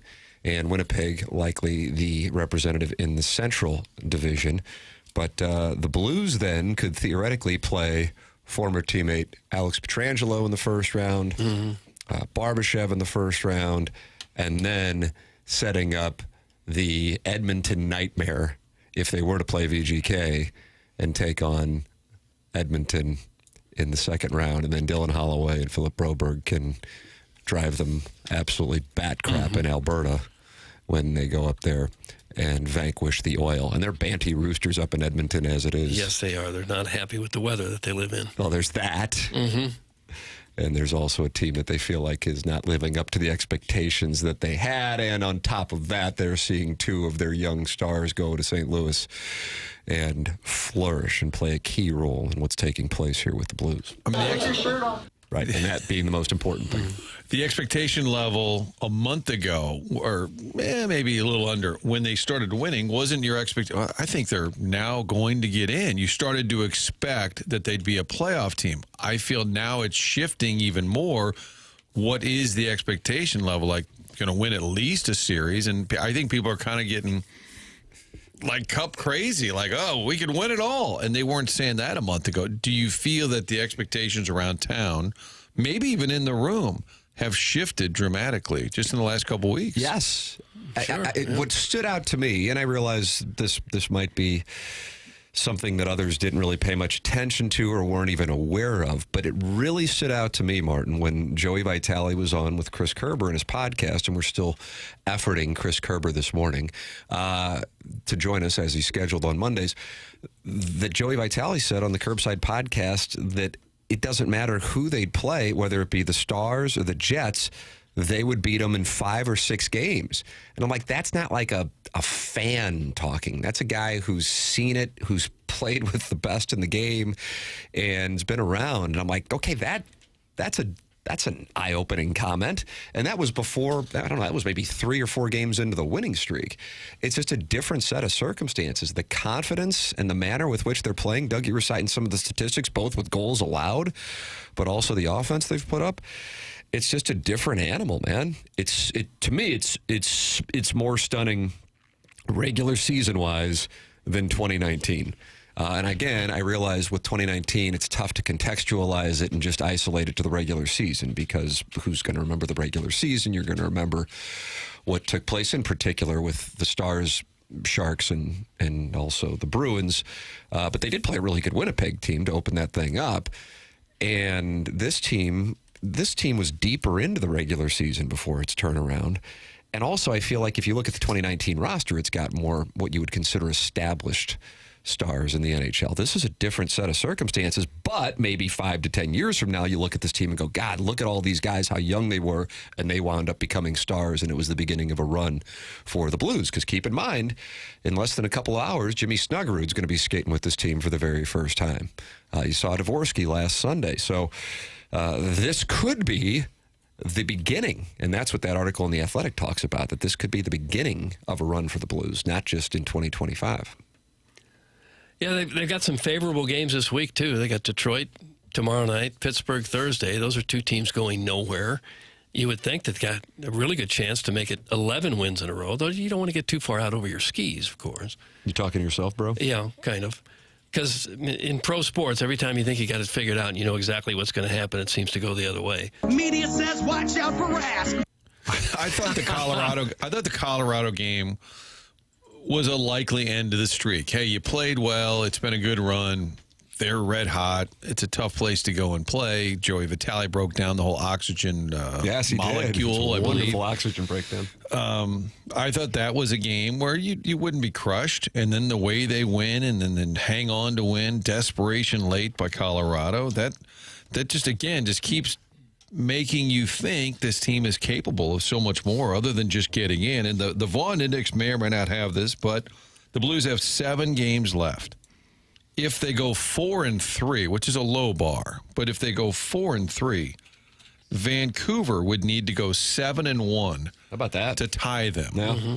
Florida, or the Flames, FLA, Flames would need to go 8-2 in their final 10 to pass you. They'd have to go 8-2 to overtake you if you simply went 4-3. So the math is pretty darn good for a playoff appearance. But again, I think the expectation now is that they're going to move on. If they're the 8th seed and you go to Winnipeg, Winnipeg does have a killer record at home.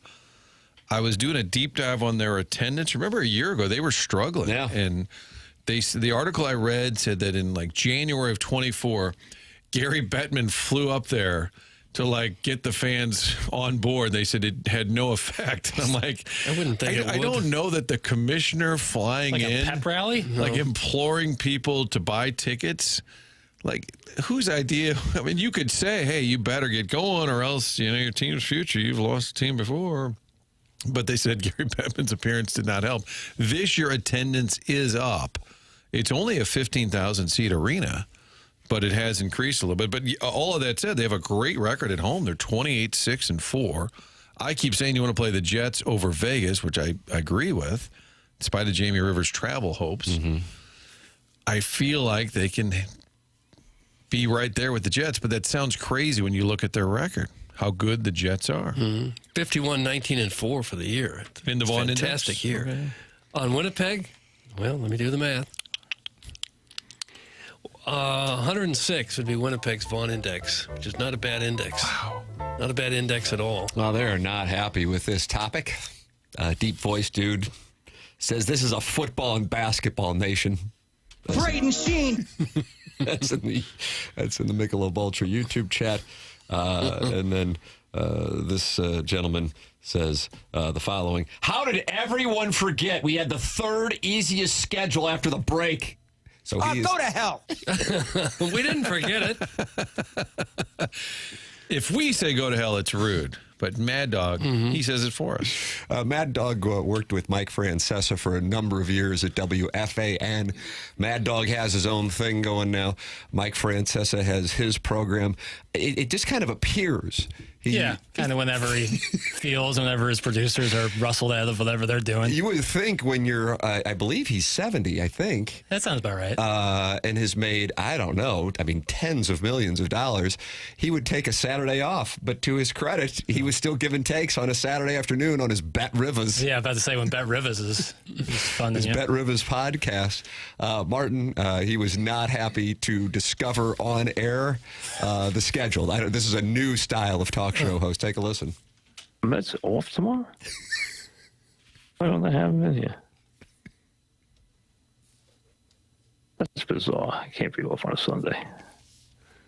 This must be wrong. I got to double check that. Can they possibly be off on a Sunday? No. Is that possible? I guess so, huh? Yeah, sure it is. I didn't realize that. All right, well, the Yankees are playing the Brewers tomorrow. That's actually bizarre. Wow. Off on a Sunday? Is that really possible? It's really bothered Come on, by double it. check that. See if that's actually true. Are they off on Sunday? I mean, I've never even heard of that. Who's off on a Sunday in baseball? Is there a reason that I'm missing why the Mets wouldn't be playing on Just Sunday? because you didn't look at the schedule. I Is this the didn't watch pre-show game meeting? today, so I don't know if there's something going on. But that is just highly unusual. Highly unusual. Mets are playing the Marlins on Monday. Astros are home against the Giants. Why would they not play on Sunday? They're just off. That's all. It doesn't make any sense to me. But it sounds like that's the case. At least I looked in two places, and they're not scheduled tomorrow. That's actually kind of odd. I can't remember that happening very often. This was on the air. Seems to be the case. There it is. Oh my God! And that was on the air. That's the program. I edited that down pretty extensively. Like there was much longer pauses of him looking up the score. I mean, he didn't even say the Mets are off on Sunday till 40 seconds into that segment. The great thing about Francesa is he's evergreen. I can't tell if this clip is from 5 years ago or yesterday, but it doesn't matter. It's just so good. Jackson and KG, you guys are killing it. Doug, that's from Mr. Licks with a supportive text. Well, thank You guys you, are Licks. killing it. I like I didn't that. do anything. I just hit record when I hit play on it. Yeah, it is weird that the Mets, like, you feel like a baseball team, if they play any day, it's certainly going to be Sunday. But to be so flabbergasted by it that you can't continue your program. Well, it's not that crazy a concept. Everybody's opening homestand. Like the Cardinals always get the next day off. That Friday. Because it allows for a rain. You know, you can reschedule if you need to. Especially in April. Yeah, and I guarantee the Mets are, so they're playing Thursday, Friday, Saturday. With Sunday off, you had an open date somewhere. Let's say Thursday got rained out, and then we missed a game. When are we going to possibly make it up against the Astros? Probably not coming back. Oh, guess what? We have Sunday. It's a little weird to have Sunday off. I agree with that premise. But everybody's opening series has a day somewhere that you can go to. So it's not... He could probably figure that out, I would think. Well, he hasn't been in sports media that long.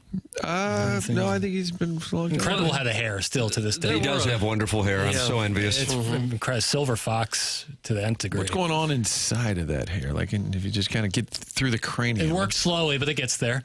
Okay. There were a lot of years when no baseball team ever had a Sunday off. It is rare. It's very rare. Oh, yeah. Cardinals a couple years ago had like a 2-game series against the Royals, and they played Friday, Saturday. Yeah, that was weird, too. Usually it's Monday or Thursday, and if you don't get one of those off, you don't get anything off. It's weird, but would it stop you in your tracks for upwards of 3 fiscal minutes? No, about 5 Fiscal minutes. But they had their opening day, and then they also played on a Friday and a Saturday. So they played Friday. Which are great.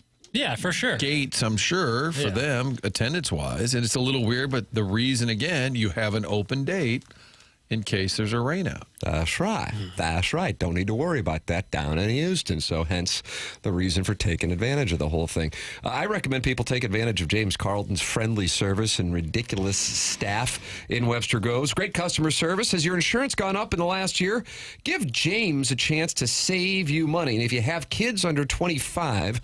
on your insurance policy, this is where James has saved TMA listeners the most money. The number is 314-961-4800, or you can go online at carltoninsurance.net. Got this post of one of the 415 5-star reviews for James Carlton on Google.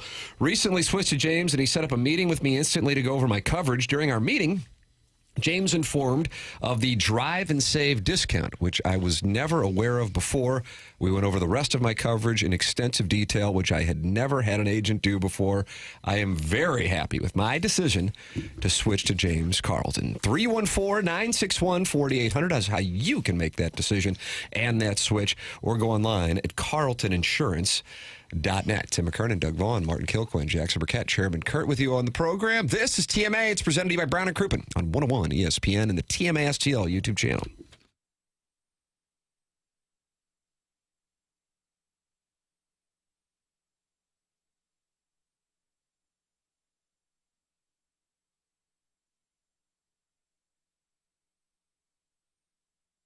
Michael's Flooring has been family and locally owned for over 30 years. Michael takes great pride in helping and making sure his employees are happy and make a great living, because that then impacts positively his customers. Michael's passion's flooring, and when you order from him, he wants you to have the best experience for the best price. And that's why he's making sure he gets the best installers and giving them $7 a square yard, which is awesome compensation in the industry. There's a reason he's continued to grow through these 31 years. Employees love working for him as they feel like family, and he makes sure they are taken care of.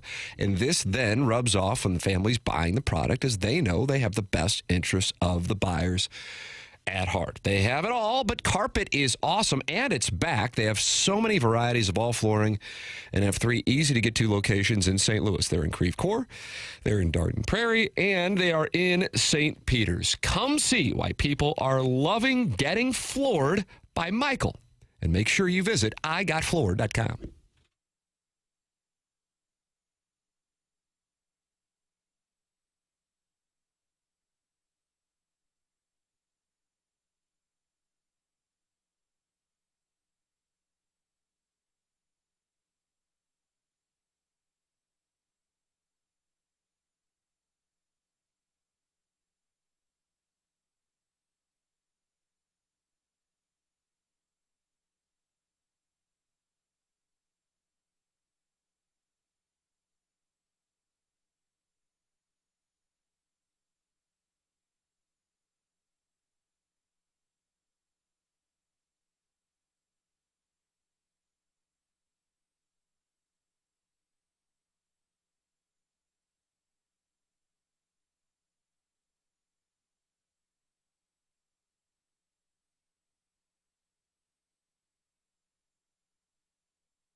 This is Action Jackson with a Sports Center update brought to you by Saliga Heating and Cooling. A perfect start to the Cardinals season as they sweep the Minnesota Twins over the weekend. The Cardinals are back in action tonight. Miles Michaelis will be towing the slab against the Los Angeles Angels of Anaheim. First pitch at 6:45 p.m. That was another Sports Center update brought to you by Saliga Heating and Cooling, an independent American Standard heating and air conditioning dealer.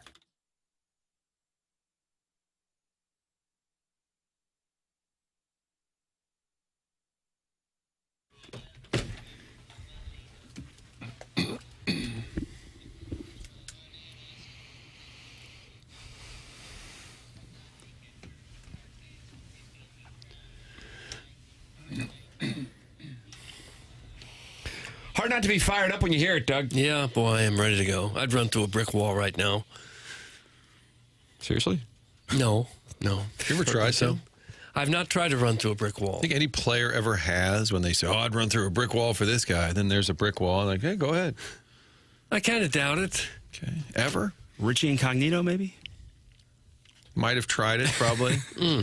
Gus Farrat, headbutt. Yeah, that's who I was thinking of. Didn't he score a touchdown and headbutted the cement wall and went down with an injury at that point? It happened. The voice you heard there was James Carlton of the Carlton State Farm Insurance Agency. Morning, James. Gentlemen, good morning. What's the good word, James?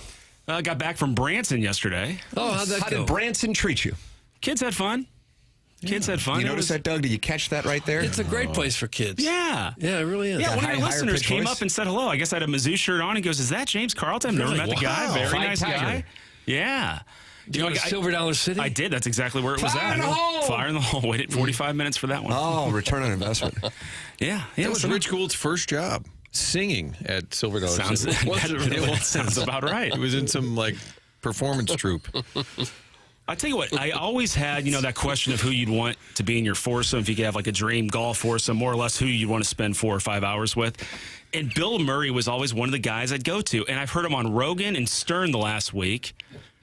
He's kind of dry these days. I don't feel like he's got enough energy on those Kind of interviews. angry, too? Yeah, he's got these pregnant pauses between every response. He's out. He's out of my foursome. So Bill Murray is out of the foursome. Yeah. Who replaces him? Rich Gould. Now these aren't good golfers, but I think Larry David for me, because Larry David, if he despised me, would be right on brand, right? There's no reaction from him that would shock me.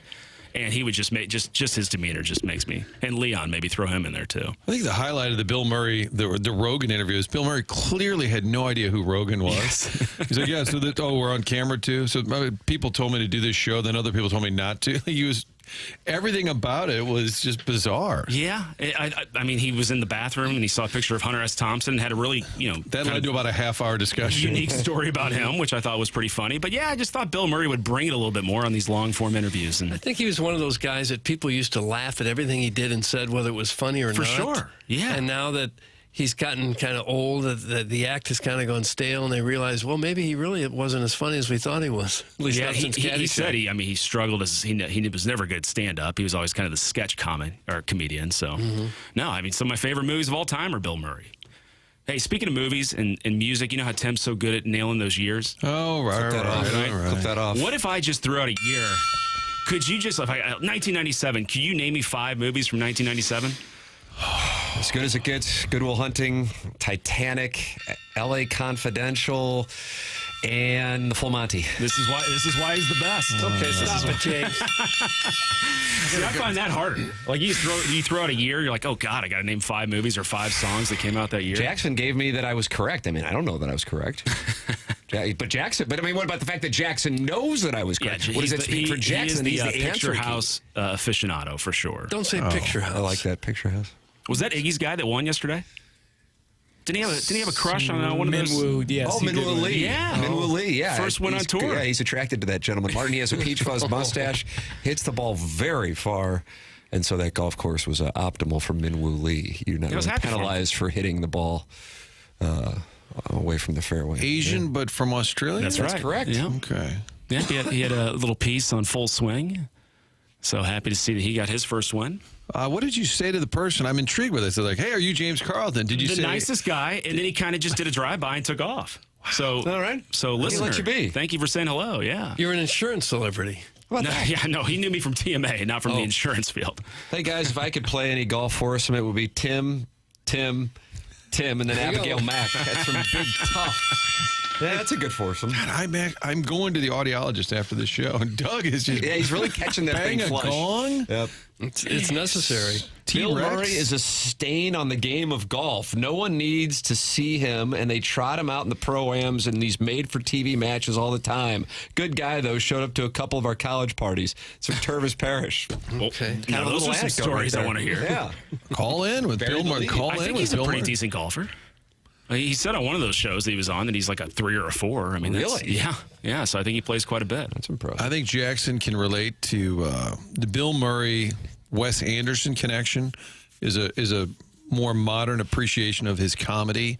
And there was an example in this movie Rushmore where he's walking across this playground and it's kids playing and one little kid's shooting baskets and Bill Murray's on his cell phone. He's an older guy and this little kid shooting goes over and swats the ball. This little kid looks like so dejected, and Wes Anderson said that wasn't in the script. He was supposed to just walk past the kid and then he just did it. So I still think, even though he can be kind of cranky, I guess, in some of these interviews, he's still got some comedic chops. Mm-hmm. Rushmore might have been 98. Oh, gosh, I don't know the years. Doug, was it 98 for I Rushmore? don't know the years. Don't mention Joe Rogan around Jackson James. He's liable to dye his hair blue and tell us that Maddow is the GOAT. That's from the Crystal City. You got to pack a lunch for his interviews. I mean, they he's go, got a ribbon. Kiss my ass. He's now, Martin. They go 3 hours sometimes. I mean, yeah, those are some very long form interviews. But when you have these long drives, I need things to knock out. Bill Murray got up to take a leak. He said, "Yeah, go ahead." And on the TV, they just dissolve. Like, and he's back. Is that right? He's back. Which show was that? The Rogan. He went to the bathroom like 2 different times. Yeah, he did on Stern too. Got up to leave. Yeah, on Stern, he did, I don't know if they realized because Howard has his own bathroom. I don't know that they realized that the show audio plays in the bathroom. And they were talking about him like, do you think he wants to stick around? Do you think he's kind of burnt out on all this stuff? And Bill's like, I heard you the entire time. And is his son still on the UConn staff? His son was a high-level assistant That would make sense coach. why he was at that game. I guess he is. He's still on the staff. He went to Japan for the Cubs-Dodgers game and then went straight to that UConn game. I mean, this guy's a jet setter for sure. He is actually interviewed. I was recommending, I don't know if you've watched it, James, the other Hurley, I guess E60, about 60 minutes piece on Dan Hurley and his behavior, essentially, but but giving the background on what his youth was like and how they think it played a role into what is now Bobby Knight-esque on the sidelines and walking out of NCAA tournament games. And they interviewed Luke Murray, that's Bill's son, who's an assistant on UConn and has been there for a while. So that's why you see Bill Murray at the UConn game. He was at Xavier for a while before that. It's got to be hard being Bill Murray's son. People, hey, how you doing? Oh, there's your dad. Say something funny. Say something funny. Yeah. Is that what you get a lot? When people see you No, out I've and never about? gotten that. No. Make me laugh, Hey, Doug. great sportscast last night, Vaughn. That's what I say when I see him. Hey, how come you didn't have the doggies first last night? But I would 2 shots on goal, pal. I would see you out and about. You're a man of the people. I mean, before you and I had ever Jackson met. describes him, James, as folksy. Yeah, you're very folksy. Yeah. Where did you see me out and about? I was just over the year, just listening to Pink TMA. slip, right? I mean, I think at the Joshua fight weigh-in, whatever that was, in Sidebar, I ran into you there. I actually had that picture, and I mean, you and I look a lot different. Let's just put it that way. That was a long time ago. You're St. Louis's Garrison Keeler. You're folksy. Wobegon? Was that Wobegon days? Lake Wobegon, yeah. Never quite understood. It was like an hour-long radio show, and they would just read like stories. 360 people are in the YouTube chat, and they're talking over. Why don't you join in there? Michelob Ultra YouTube chat. Guys, the one Hurley pooped his pants before playing UNLV. That's from Hulk Hogan's T-shirt. Is that accurate? Oh, that'd be Bobby? It was Bobby, but I thought he had to run out in the middle of the game because he was experiencing, Doug, what you would call a recreational. Oh. He was dribbling down the floor, and he had to run off the floor. And then he had to use the restroom. And so the next game, Christian Laettner was interviewed about their chances. I think it was against UNLV. And said, as long as Bobby stops eating junk food, I think we'll have a chance. So that was kind of the breakdown heading into Duke UNLV. An angry sphincter never apologizes. Clip that off. Oh, wow. How many Final Fours for those Duke Blue Devils? Doug, what do you think? How many have they been in over the years? As a program, how many have they been to? I feel like I heard it right when they clinched it on Saturday night, Matt. And I want to say 17. I'll say 18. Price is right at me. And he got you. 18 it is. No! Damn it all to hell. Is that the most, or UCLA maybe the most? No, UCLA. Okay, I don't have that in front of me, Doug. It's crowdsourcing. UCLA was in it. How many for Auburn? 2. 2, that's right. How many for Florida? 6. Exactly. Wow. How many for Houston? Oh, did you say Houston? Oh, here we go. I'll say 7. That's correct as well. Is it really? National titles. For who? Houston. Houston. 2? Trick question. None. I was about to say 0 would be my play on that. Phi Slamma Jamma did not get it done.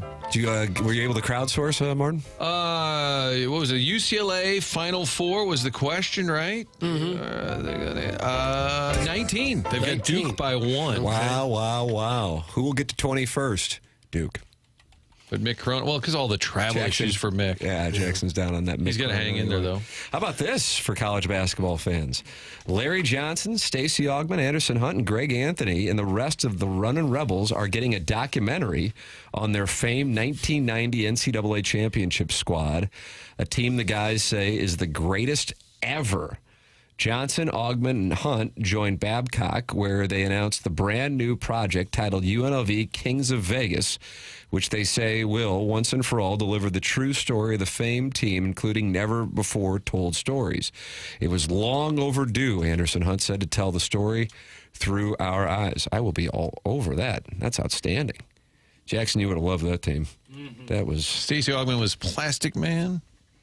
They beat the Duke team with Leitner by 30 in the NCAA championship game, 103-73. Well, Mizzou's just got to get in a Final Four at some point, don't they? At some point. Well, you talk about Dwake. Yeah, Dwake got us this year. North Carolina's got 21, Doug. In case you're wondering. More than UCLA. More than Duke. The sure-to-be highly anticipated documentary, which will include commentary from Snoop Dogg, Chuck D, Coach K, and others, is slated to drop this fall. It's a 4-part series. Nice. Man, I love these things.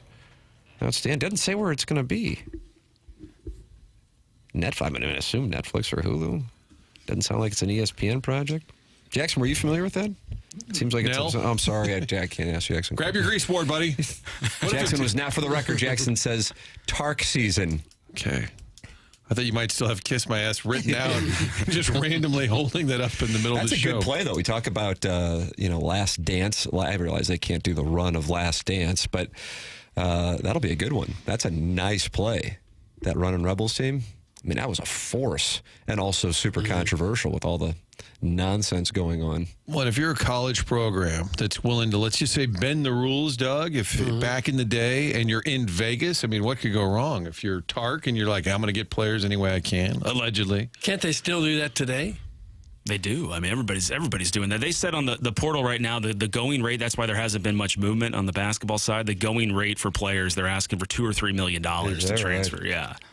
Kevin Willard left Maryland to go to Villanova. I mean, you're in the Big Ten, but he said basically we got a big old mess like with our NIL. He wasn't happy with the business side of it at Maryland. No, the system is so broken now.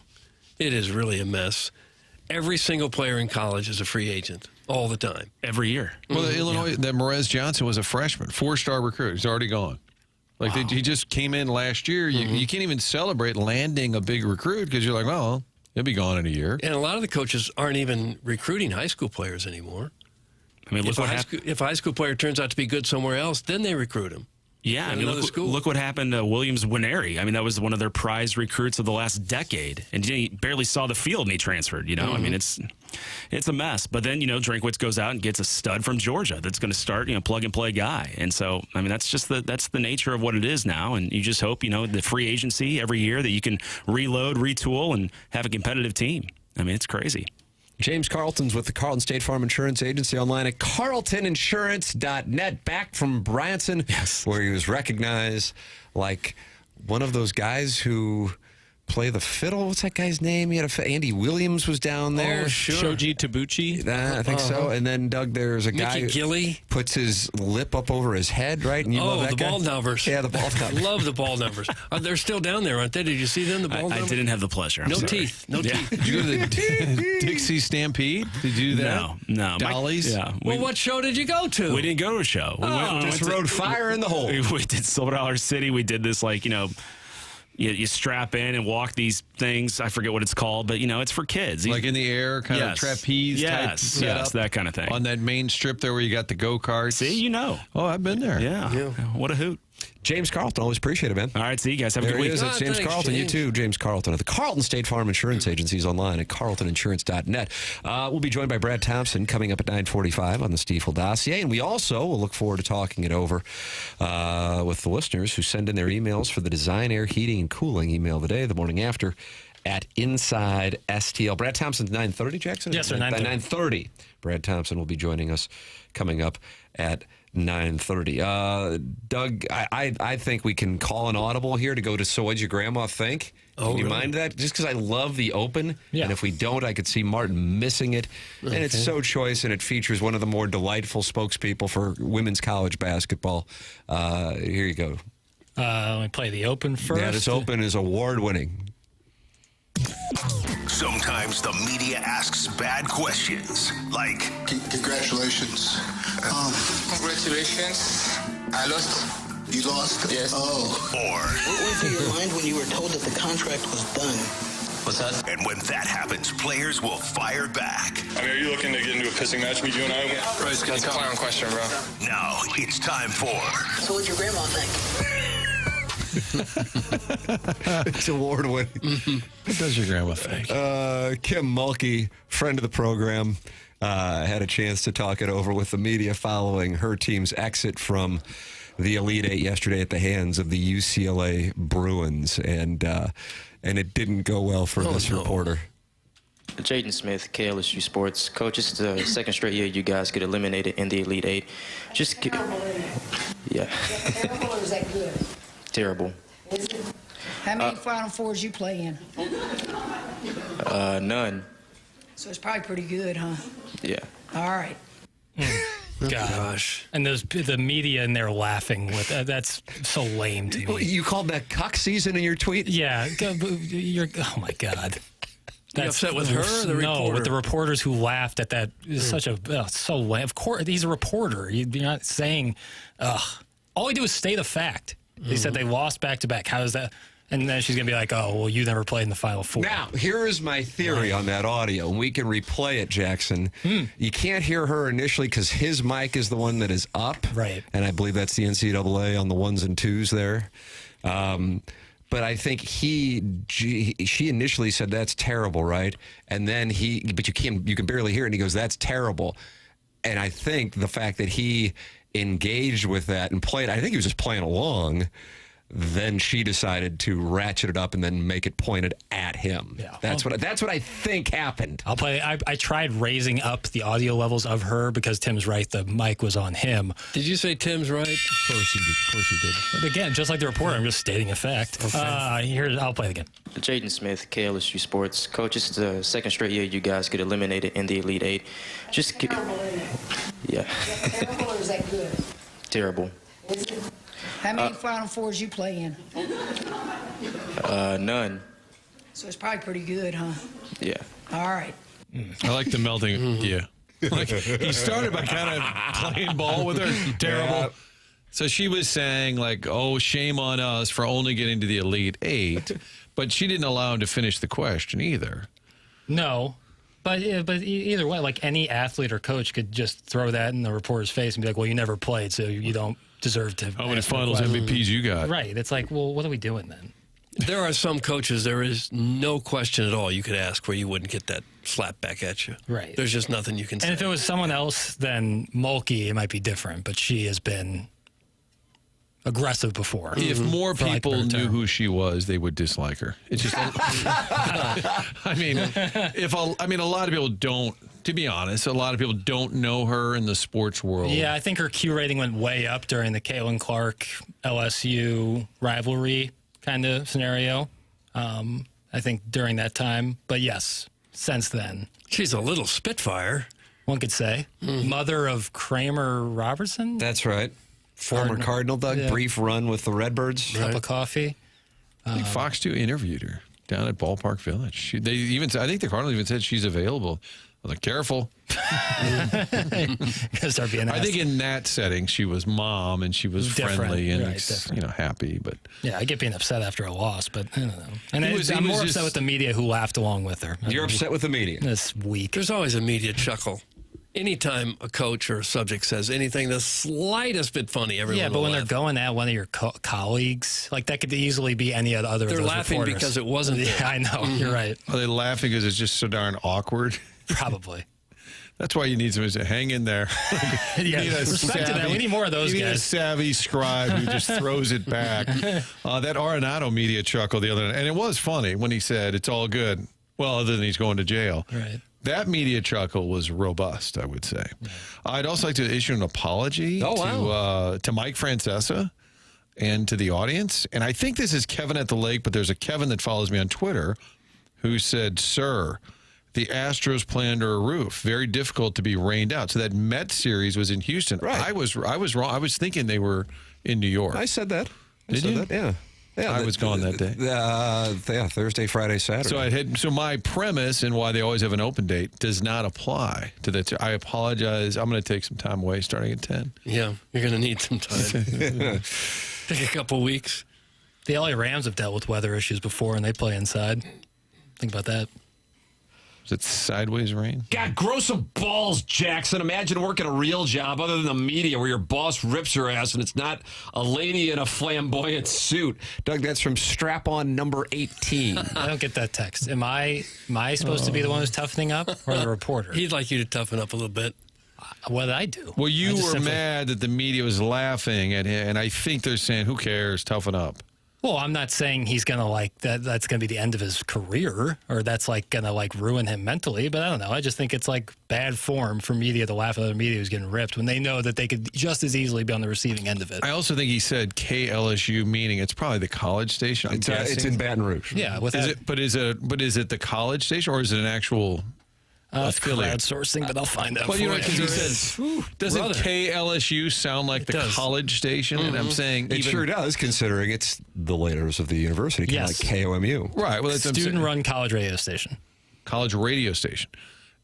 So it's easier for these coaches to bully the college kids. I always respect that the least. Agreed. And that's what happens in a lot. We've talked a lot about these coaches who are kind of unchecked, and oftentimes in smaller towns, the media is not real large, but there's a lot of college kids who are part of it, and it's really easy to kind of mock or intimidate those. Mm-hmm. That's why was it the women's coach at Texas who saluted the college media for driving 16 hours? Yes. That was pretty cool. I agree. That was cool. Yay, media. They don't mind the media when they win, though. You notice that. Right. Then it's all fun and games. Right. And maybe they have a relationship, and I just don't know these things. But for me, it sounded just really. It's like the lamest cop out for any coach or player to be like, "Well, you never played, so you can't ask me questions." To me, you could just do that anytime you don't want to answer questions. Doug, no cop out at Callier and Thompson, though, is there?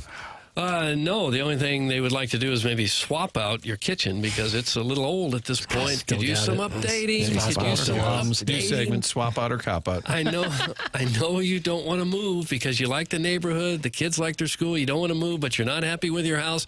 Well, Collier and Thompson is the answer there. They can come in and make your house look like it's brand new. It's hard to know who you can trust to be in your home and who's going to be there to back up their work. Collier and Thompson stands behind every job that they do during the process. They are always available for you in case you need to make any changes.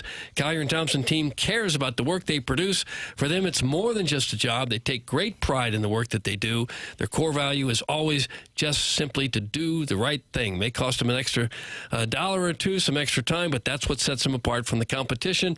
All of their carpenters and subcontractors take care of a customer's home the same as if it was one of their own. This is a company that you just absolutely know they're going to be there when they say they're going to be there. They're going to finish your job, and you're going to get exactly what you wanted. They've been in business since the 1950s doing this. The owners, Bob Strati and Carolyn Beard, have both been there more than 20 years from now. You can work with them and their designers, get you exactly what you want in a new kitchen, bathroom, basement, wine room, man cave, bar, accent rooms, you name it. They can do it anywhere in your house that needs a little touch-up, needs to look better. It's outdated. You want to make it look better. This is where you go. You go to Collier and Thompson on Manchester Road in Baldwin, right there next to Uncle Bill's Pancake House. Come home to quality online at CollierandThompson.com. There it is. Collier and Thompson. Sponsor the phone lines, 314-974-0101. Brad Thompson's going to join us on those phone lines coming up on the Cardinals' 3-0 start to the campaign. First time since he was a part of the club in 2006. That's next here on TMA, presented to you by Brown & Crouppen.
us all out. But now that it's September, all they ever talk about, like October looking like the, yeah, we charging like the mount. We're ready for you, Niger. He gon' lay you on that ground. Brandon Phillips, where you at? Practically 20 games back. We talking about the playoffs, so you know we brought our bats. Yup, who we got on deck? Them Chicago Cubs. You wanna know the difference between them and us? Well, first off, we red, yeah, you know they blue, but they don't know October quite as well as we do. Yeah, our fans are always crazy. Yeah, we hardly Guy supports the team. but then they never party, especially in a rough October. one. Yes, they use the truest red birds in our hearts. So TMA 101 ESPN. Mark Hanna, sponsor of the 9 o'clock hour here on 101 ESPN. Mark Hanna's online at evergreenstl.com. And Jackson looks like he's guiding a plane to the gate out on the tarmac right now, but he's waving in executive producer Mike Ryder. Can I bring Brad Thompson on? And I think people are going to get to see. They are going to see him at youtube.com/TMASTL. Yeah, he's on. You can go with Brad. What a treat. And we're going to be able to weave him in on the YouTube. How great is that, Doug? Wonderful. Brad Thompson using the Airlink technology. This technology is amazing, guys. How are we doing today? Wonderfully. How are you doing? What a weekend you got to experience. Remember when we talked last week and maybe snarkily at the end of it, you said, look, all of a sudden we get a rights holder on and we have too many good players. Well, it came to fruition. How about that? Yep. Too many good players. All great things happened. It was a fun weekend for sure. It was a hell of a weekend, and I don't even know where to begin. I suppose what I would talk about is what the Cardinal lineup did, and I do want to say this, and it's not to go, look at this, but you know, Contreras is 0 for 14, if I'm not mistaken. So they're able to score a bunch of runs with arguably their best hitter not producing. So that's kind of an exciting part of the whole thing. I think that's a fantastic point with him and Mason Wynn. Mason Wynn has struggled mightily offensively also. So, and your lineup top to bottom is still able to sustain it. You know that Contreras is going to hit. You know that Mason Wynn will be fine. So the fact that they were able to do that, they're putting up over 6 runs a game, got 10 hits in each game, and it is a little bit of everything through the lineup. You guys know yesterday it was Victor Scott with a 3-run shot, Pedro Pajes with a 3-run shot, and then Gorman in his first start ended up getting 3 knocks, including a solo home run. Like, they just are showing off some depth. I just love the aggressiveness in which they're swinging the bat when it's in the strike zone, but I also like their ability to take the at-bat. Whatever the opposition has given you, the approach has been good. Arenado's swinging the bat well, too. He had 5 hits over the weekend, including a home run. He sure doesn't look like a guy who's disappointed that he's here or is carrying any of that residue from the offseason with him. Yeah, Doug, you saw him in spring training, and he talked about it. He talked about all of the rumors and how it got overwhelming, and instead of letting it consume him, he dug into his work, and he worked on his swing. And we saw that home run the other day that was on a pitch that was 98 miles an hour on the inner half, up and in. He wasn't getting to that pitch a year ago. The swing speed, we track everything in baseball, his swing speed was the highest of any home run that he hit a year ago. So he just looks healthy. He looks free and obviously motivated to bounce back from the year that he had. But from just being around the clubhouse, talking to his teammates, this dude's all in. Like, I know what happened in the offseason. I know he wants to win more than anything. And who knows, maybe this is his opportunity to win, although it wasn't the one that maybe most expected. Do you think, Brad, that he's also motivated, which is crazy to say, these guys who make a ton, they've done a lot already, accomplished a ton, but maybe a little bit ticked off that the market wasn't there for him, that the rest of the league wasn't necessarily clamoring to cut a deal? There were apparently some teams that were willing, just weren't spots he wanted to go to, but just in general that maybe he didn't have the demand out there that he would have liked at this point in his career? Yeah, especially a guy that is headed to Cooperstown when his career's over. I guarantee you there is an aspect of that. There's a chip on his shoulder, and it's a crazy word. Even with the numbers that he put up last year, he still hit 270-something, 16 home runs, drove in 70-plus. But I think he's embarrassed with the year that he had, and that just tells you how high the bar is for Nolan Arenado, what he expects out of himself. So I would say absolutely there is a chip on his shoulder from a personal standpoint, from a public standpoint. And, all you can do is all you can control is what's in front of you, right? He controls the way that he approaches every single day, the work that he is putting in, and he's just diving into it. I love it. And it's great for his teammates, too, to see him come in with that energy and that attitude. Because if he was a different kind of guy, okay, and I don't want to throw out any names, it doesn't matter, Rafael Devers, whoever, throw out a name. But if he were that kind of dude and came into spring, so I didn't even want to be here, oh, this team can't win, that would drag everybody down. He's not doing that. He's being a leader, and he definitely wants to be here. Brad Thompson, our guest here on the Callier and Thompson phone lines, although Dougie's on the air link, and, and you can watch him at youtube.com/TMASTL as he talks it over with us here. Let's talk about the other side of things, because that was pretty impressive as well when we look at the 3-game series, what we saw from the starters. Brad, what'd you like?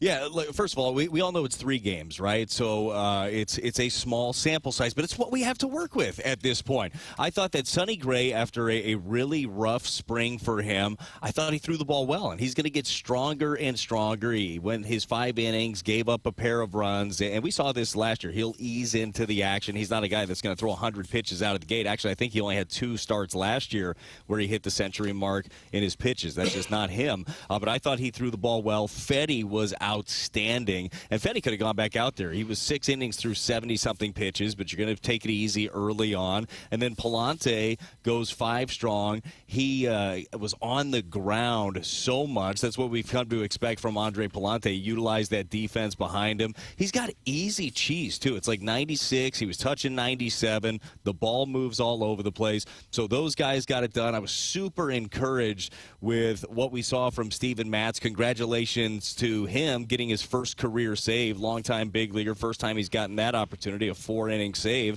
because he looked great all spring training long. And as you guys know, he's going to join the rotation on April 16th as the schedule gets a little bit more demanding. They'll go with that 6-man rotation. But these guys have been so good. So, look, credit to them for putting in the work. I think that the staff overall has done a really good job. Brant Brown, his approach seemingly has been a breath of fresh air. Dusty Blake doing a great job. The work that John Jay has been putting in with the outfielders. I mean, top to bottom, Ollie Marmol and his staff are doing a really good job with this crew.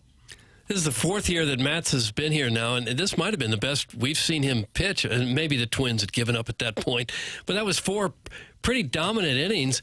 If he could get back to the pitcher he was there with Toronto and the Mets at sometimes, the Cardinals could have something there. But that's the... Oh, sorry, Doug. That's the maddening part for him, right? And for Cardinal fans watching it, but certainly nobody's more frustrated with that than Steve, and his body just hasn't allowed him to stay out there and do that, because we've seen it in stretches. We've seen great starts. Remember when he came back off the IL, I think it was a year ago, he's had a few stints, where he was on there and then he hurt his knee going after a ball in Cincinnati. Like, it's just, it seemed to be thing after thing, but hopefully he's got it figured out. You're right, it is encouraging, and I don't know what the season's going to look like. I don't know how the starters are going to shake out. We all know that there are different things that happen throughout the year. You need different guys. I don't know what the trade deadline is going to look like. I know this. If Steven Matz is throwing the ball the way that he is going to help your ball club, and he's probably going to get a lot of phone calls from other clubs that he could help as well. What do you see with Mason Wynn? Obviously struggled in spring. Now he's 0 for 9 to start the year. A couple of walks mixed in, but a bunch of strikeouts. It's weird because a year ago we said he doesn't have to hit. He's such a great fielder. Then he went out and had a great offensive year, or really good. What do you think's going on with Wynn? I'm sure he's pressing a little bit, especially after the year that he had last year, because, the expectation has risen a little bit for him, to your point. And I feel like you're seeing that in some of his swings. I see him pulling off a little bit on pitches that maybe the simple approach of up the middle the other way would benefit him. But that's easier said than done, right? In the spot, you're trying to get something done. So I think that the lineup right now has done a really good job of not putting pressure on him. They're not leaning on him to be the leadoff guy. He's been hitting at the bottom of the order. They hope he gets on, hope he's able to utilize his legs a little bit. But that is the nice thing about what's going on right now through 3 games, to the earlier point of a couple of guys in Contreras and Wynn not hitting yet. They haven't had to. That's what good lineups do. Like, good lineups are able to give you time to get right. So there's not pressure on Wynn. He did make some stellar plays in the infield. That's what you expect, and I think that you just give him time to get that swing right. Brad Thompson, our guest here on TMA. He's with us every Monday talking it over. The Youngery thing has certainly caught on, which is wonderful to see. But there was something that we noticed when we were down there, Brad, and I know we talked about it with you last Monday, which is the young guys feeling like they do have something to prove along with an opportunity to play. I know the Cardinals visualized more opportunity at the start of the offseason, but either way, it was the young guys, plus Arenado, who impacted things offensively this weekend. When you were around the club in this 3-game series, did you notice anything different versus last year? And if you didn't, you didn't, but did you notice anything?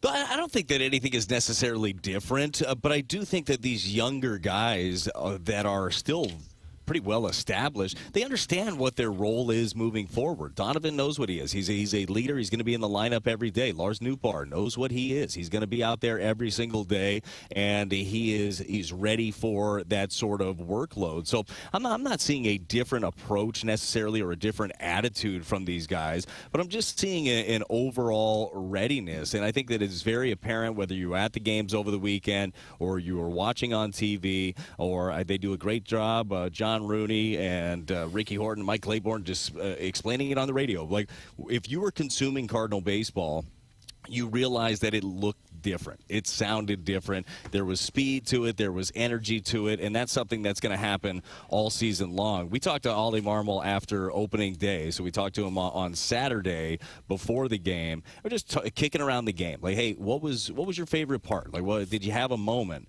And he said, I had a play. And then he said, Lars Nootbaar. And then you're thinking, all right, well, the 2-run home run, everybody liked that. He goes, no, it wasn't the 2-run home run. It was him popping up to the infield at third base. And he kind of gave him a little quizzical look. I mean, popping up to the infield. He said the reason being he popped up to third base in the infield, and when the ball was caught, he was almost standing at second. That's what they want to see. That is the aggressiveness, not taking anything for granted. And hopefully that's something that we see throughout the entire season. Because if they see that, if you have that sort of work ethic, I know they've got the sort of talent, so it just could work out to something special. But I thought that was a really interesting favorite thing of Ollie's, especially after the first game. Nolan Gorman had a big day yesterday, 3 hits, including a home run. I'm sure he wants to figure more into an everyday spot. Are they going to be able to find that for him, or is he just going to be a spot guy at this point? Yeah, I don't think so, but if you hit like that, they're going to figure out ways, right? So today, I wouldn't think that today would be the day. The Cardinals facing the Angels, they've got the crafty lefty Tyler Anderson on the mound, so I doubt that today would be the spot. Maybe today we see Lucan Baker in the DH spot. That makes a little bit of sense, right? Have the right-hander in there.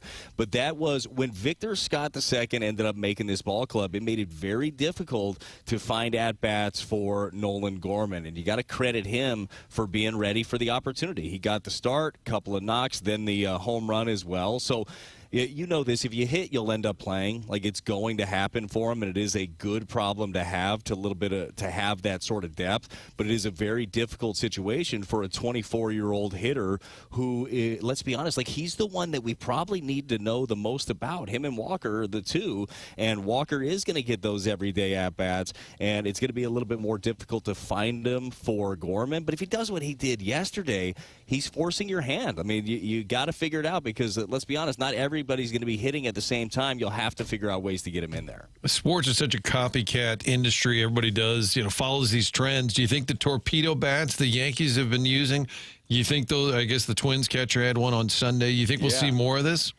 Probably. Why wouldn't you, right? You guys, I know, Tim, you're an avid golfer. I guarantee you went in. You got fitted for your golf clubs. I got fitted for mine recently. They wouldn't hook them in as much as I wanted to. They said, hey, you should probably fix your swing a little bit. But why not? Why not tailor-make your bat to your swing? If it's within the parameters, and those bats are, then it just makes all the sense in the world. We've seen different companies do different things with, like, the handle. We've seen different guys use the puck knob. We've seen the axe bat, but we haven't seen too many any tweaks when it comes to the barrel of it. So look, if it's legal, why not try it. And the couple of guys specifically, because I think everybody points to the Yankees for sure, because their guy is the one that had the brainchild of it, the MIT way smarter than me guy.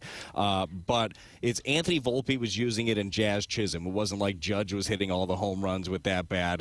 So maybe he will at some point, and maybe they'll go further. But I think that it's an interesting development for sure. We were talking about UNLV, Tark, and the Runnin' Rebs, those teams, and I'm guessing you were probably pretty young, but I would think back then. Childhood.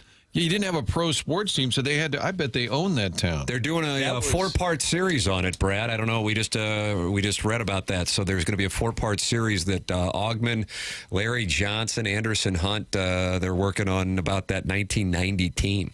Come on. See, that was my childhood. That was Dad taking me to the Thomas and Mack Center. They'd have the shark going around the top of the building. They'd do the fireworks. You're running rebels. Tark chewing on the towel. They were so good. George Ackles, Stacey Augman, Greg Anthony, Travis Bice. Where is this thing going to be?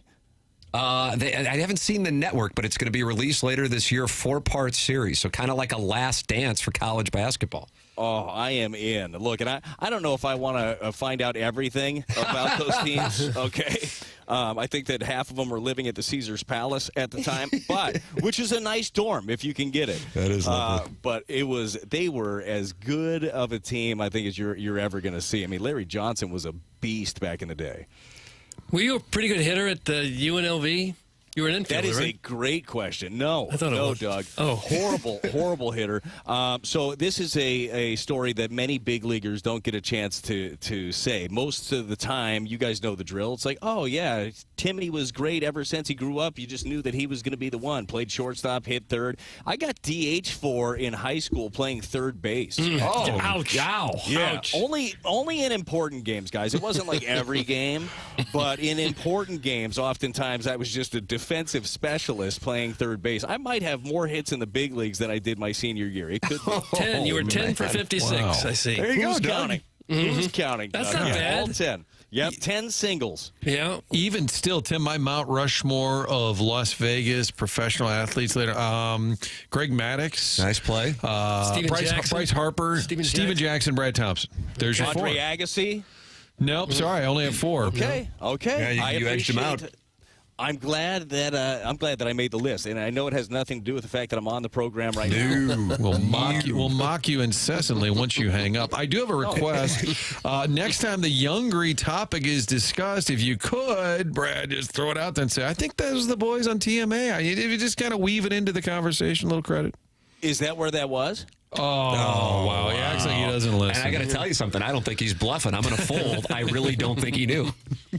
I didn't. But now that I know, like the credit is there. Is the Youngry gonna be like the Cacaw with the Battlehawks? Because boy, there are a lot of people claiming the stake on that one as well. You know, my understanding on that, actually, I thought it was from Cucky the Dwarf, who's one of our listeners, who started that. But but I was on the Riz show one time, and Riz goes, I started the Cacaw thing, and I said, hell, I don't know who started it. Who's claiming responsibility, Brad? I don't know. I know Riz thinks so.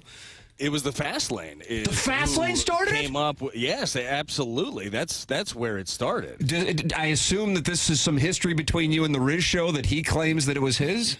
Look, I'll be honest with you. I just took credit for something that we probably didn't do. But if everybody's doing it. And he got me on that one. He bluffed and he got that one. Doing it, I'm in. The reads were so good before They that. were, yeah, and I just got picked up. Whoever started Cacaw, I just want to know now, do they regret it? That's all. I'm just wondering. I wouldn't think so, Okay. especially if they were able to throw it on a T-shirt and sell it before it got licensed. that's That's a win. I've got a bunch of unlicensed Cacaw merch, so that's, somebody did well on that. All right, Is Cacaw licensed?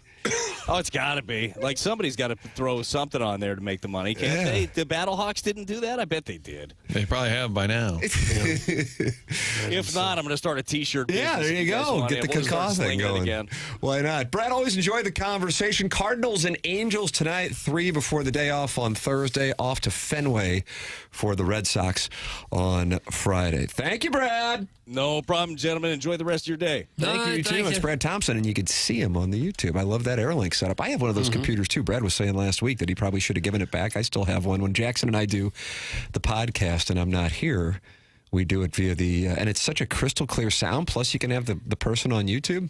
You know what I would tell you, Doug? What? It's the bee's knees. Is it really? Yeah, thanks for to Brad for doing that, and for Mike Ryder and Jackson for setting that up. It's an added feature for the audience. Something we ought to do when we get Ella Reese on the program later this week. Thank you so much. Email in, Design Air Heating and Cooling email today coming your way here at about 10:50 on the morning after. BK and Ferrario coming up following that as well. Want to let people know that if you're feeling sluggish on a Monday morning, that can happen. But if it's been happening a lot, that can be low testosterone. If you're putting on weight and you're not gaining muscle like you used to, that can be a symptom of low testosterone. Mentality can help. Mentality is a local health care facility that specializes in helping men feel and perform at their very best. It's board-certified physicians who provide a full physical consultation and blood panel analysis all during your first visit. Mentality focuses on free testosterone levels, which many doctors overlook, ensuring your treatment is tailored to your body. Don't let low testosterone hold you back. Be your best for yourself and for your family. Men today have 30% less testosterone. Take back your numbers.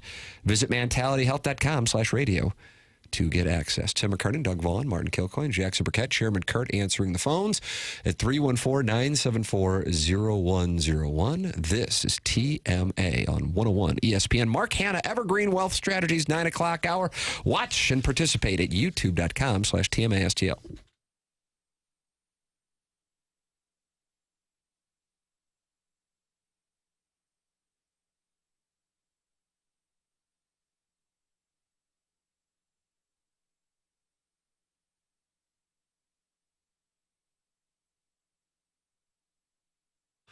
You've been to the St. Louis Zoo? I'm guessing you have. Did you know they care for about 12,000 animals? That represents nearly 450 species. What a gem we have in the St. Louis Zoo. The zoo's impact on wildlife and conservation is significant. That's why Together Credit Union partnered up with the St. Louis Zoo to bring you the exclusive St. Louis Zoo debit card. That Zoo debit card rounds up the change from your transactions and then donates the money back to the St. Louis Zoo. Your donations will help further the zoo's mission of animal care and management, wildlife conservation, research, and education. And that Zoo debit card allows you to receive special zoo membership. That includes discounts, attraction tickets, parking perks, and more. If you sign up now, you'll receive a sea lion plush toy with your St. Louis Zoo debit card. Get the card by going online or stopping by one of those 14 local branches, togethercu.org, or stop by and see them. Don't wait. Sign up today. Support the St. Louis Zoo. Visit Together CU for full terms and details. Together Credit Union, federally insured by the NCUA.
little geography lesson.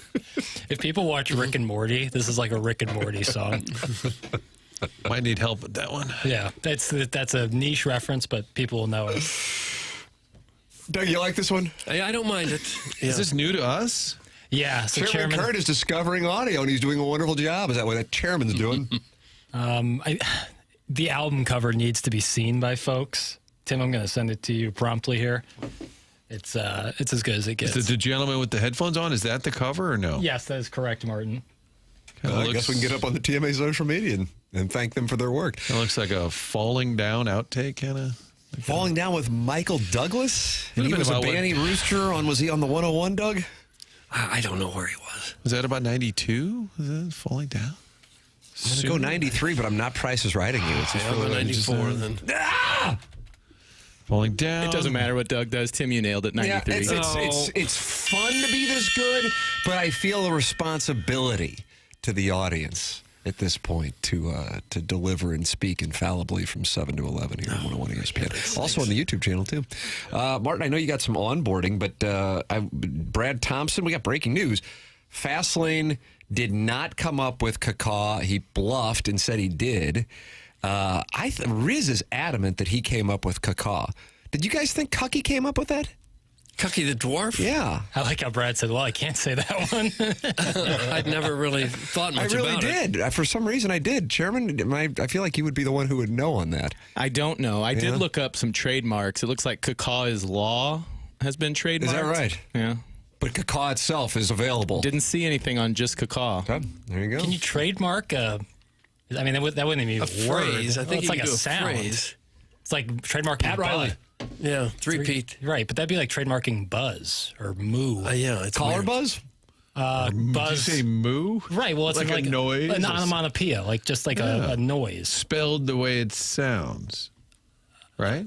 Maybe. I thought it was just like boom. Like anytime they would do like a hard cut in the Batman with Adam West, like kapow. You're correct on that, Jackson. That Thank is you. onomatopoeia. That's a hot day for me. A big day for us. Spell Can in you here. spell onomatopoeia? No chance. shot. No I'm not a good chance. speller. That's a great point. Kaka. You guys got an age on Michael Douglas? Oh, did you say age? Is he 80? Let's see. I don't want to go first. Yeah, I know. I know exactly what's going on. I'll go second on this one.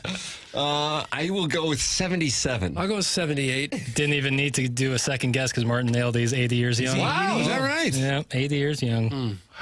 Falling down.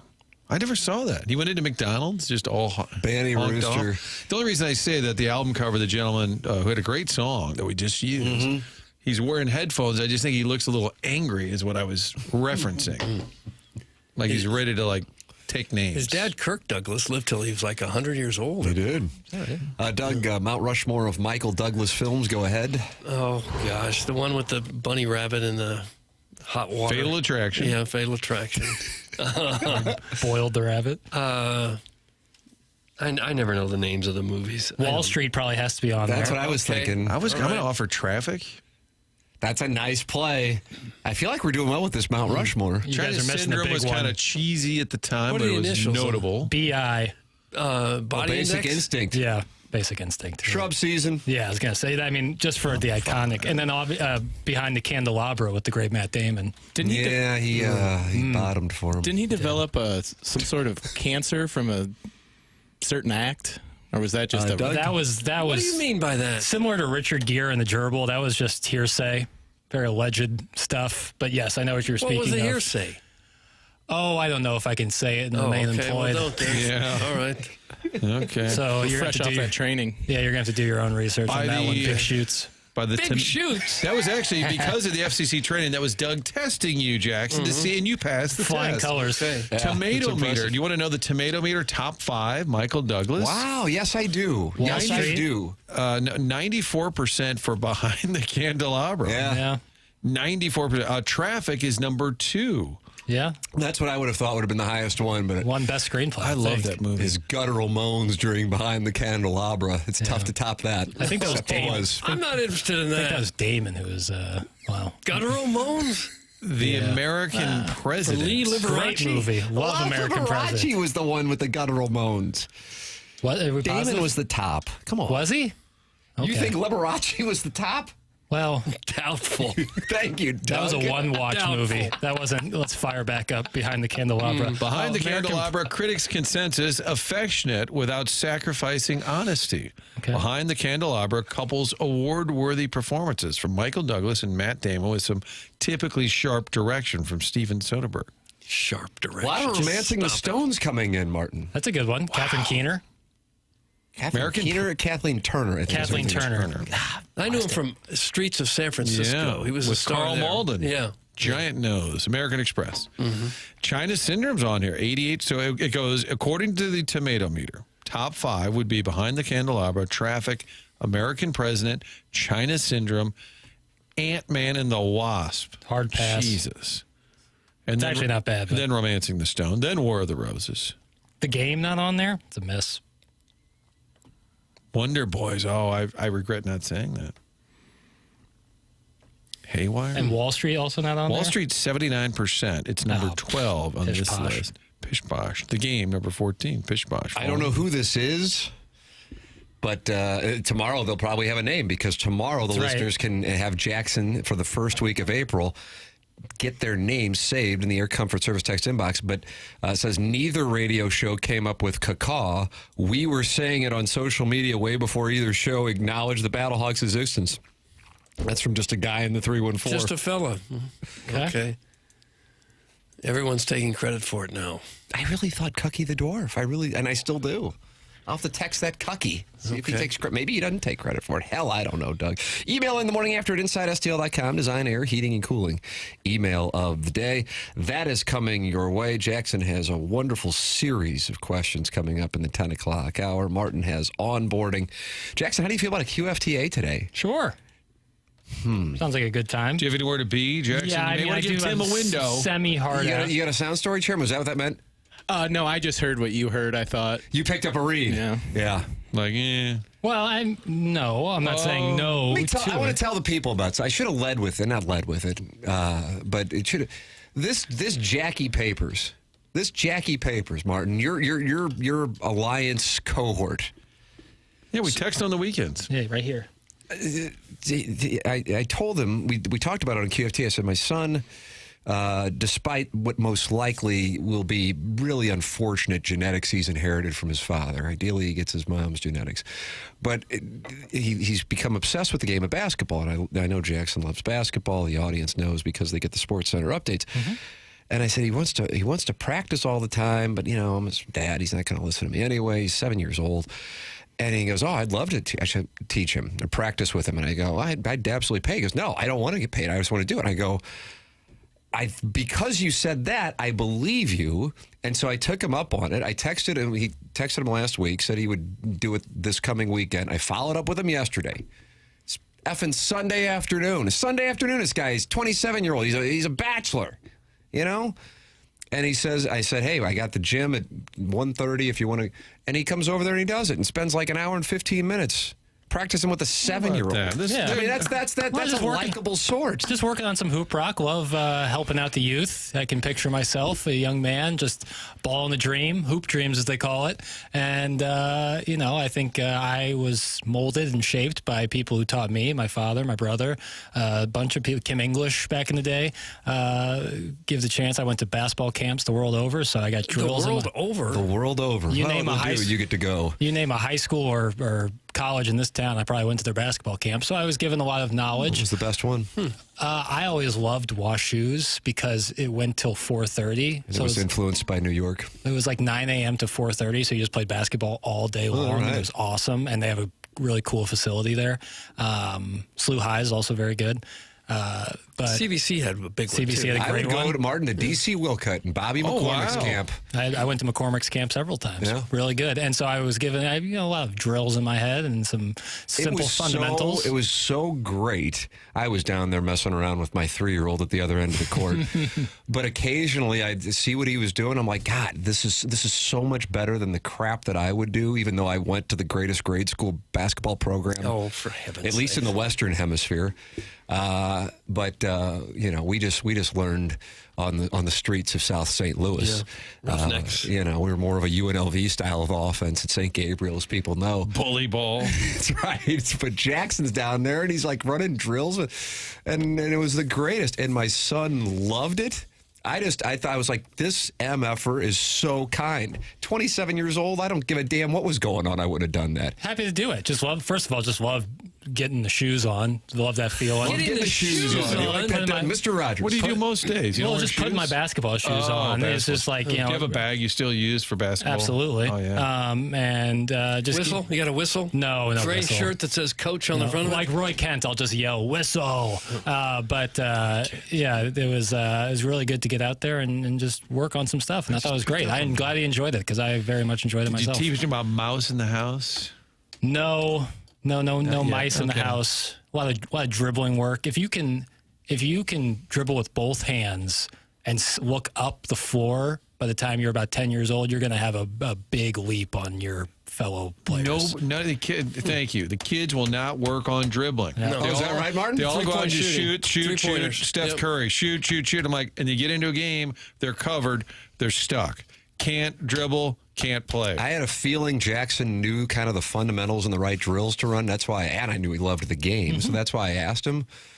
And then he wanted to do it, even when I said, I'll pay. And then he said, I don't want to be paid. And I'm like, well, that shows me that he really wants to do it. And sure enough, they're down there running drills. And you're talking about that dribbling thing. Because otherwise, I'd just be like sitting there shooting with him. I wouldn't know what the hell to do. Shooting's obvious. Building a good fundamental shot form. Good wide base. Yeah, you like a wide base. Triple threat position. Triple threat. Until you get strong enough, it's really hard to set a true shooting form. But if you get the basics right, you're going to be in really good shape. But dribbling is the best. The best drill a person can do. You don't even need a hoop. Is the Kyrie Irving drill, which is wrapping the ball in a grocery bag and then dribbling, which takes away all the. Doug has a problem with that, and I knew he would. It takes away all the grip, and it takes away. It just makes it harder to dribble. But if you can get really good at dribbling a ball in a grocery bag, you are going to be in great shape when it comes to. Does the ball even bounce if it's in a grocery bag? Yeah, it still bounces, but Plastic you don't get any. bag, I'm plastic assuming. bag. Thank you. Yeah, like a paper plastic. bag. No, like a plastic grocery bag. It will really help you. Yeah, right. Yeah, it's one of the best drills you can do, and it literally costs you the cost of a ball. Tim, what you do in the future is say, hey, both the boys are interested. I'll be right back if you don't mind. So now it's babysitting. I did. I left him. I said, hey, I had the 3-year-old with me as well. And I said, I'm going to go over to LeGrand's since we're in the neighborhood and get some sandwiches. I said, Jackson, you want anything? Don't want anything. All right. So I left him. Then Jackson did do some babysitting. Now I brought the 3-year-old. If I would have left the 3-year-old with That's me, what I'm saying. That's when you I really would have had push, him doing mic and drills. push the boundaries. The little guy's he'll just watch. I'm sure he'll be great. I'll be back. What, maybe an hour and a half? Do you guys good? You look like you want me to bring back drinks? And then you slide out. Yeah. Tim, don't let this dork influence your son, or the next thing you know, he'll be throwing a fit live on YouTube when Boone County Tech loses to another Missouri Valley school. That's from the St. Charles Hermaphrodite, and he's on your Mount Rushmore of worst Texers. And solidly in there at that. Not moving. So Harrison's brother Master is George Washington, and that's Abe Lincoln, the St. Charles Hermaphrodite. Yeah, both those have already been chiseled into the side of the mountain. The other two, we're getting the blueprints ready. When the kid wants to play a real sport, skating is the foundation. That's from the 636. Well, his genetics are probably going to lead him more towards hockey or baseball than basketball. Now, what are you trying to say with that comment right there? So much of whether you're a good basketball or football player is just a matter of how big and tall and fast you are. But still, what are you trying to say? You can play hockey and baseball at any size. Hoop dreams are something that can't be quenched on the ice. That's what I'd say. How about that, Doug? Dreams are something that cannot be quenched on the ice. Yep. What about Muggsy Bogues, Doug? Yeah, seriously. Spud Earl Boykins. Well, he's the exception. You're talking about the drastic Tiny exception. Archibald. Yeah. Cal Murphy. Tim, did you get the Alberto Hot or the Legends Club? That's from the 314 Legends. Yeah. It's might as well be a menu of one. Now I'm craving some LeGrand's. Oh, Martin, how do you do? Maybe they could swing by tomorrow. Frank would always say, boy, I wish they were somewhere nearby. And We're goes here to the till mountain.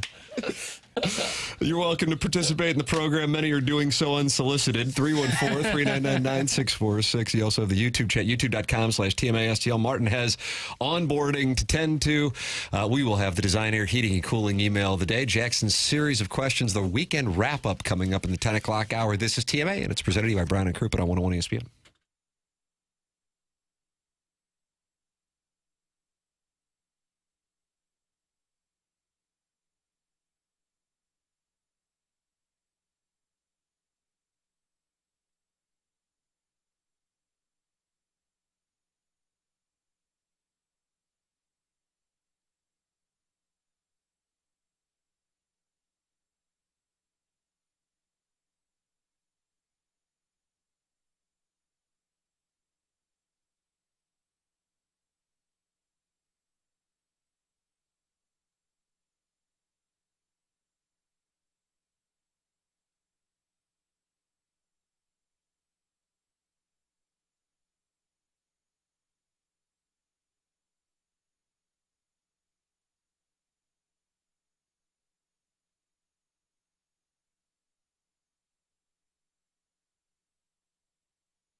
This is Action Jackson with a Sports Center update driven by Johnny Londoff Chevrolet and Johnny Londoff Autoplex. The Timberwolves defeat the Pistons last night, 123-104. A little brouhaha broke out there in the third quarter, but 7 ejected in that game. That was another Sports Center update driven by Johnny Londoff Chevrolet and Johnny Londoff Autoplex. See them at Londoff.com. Chevy, together we drive. Are you kidding me?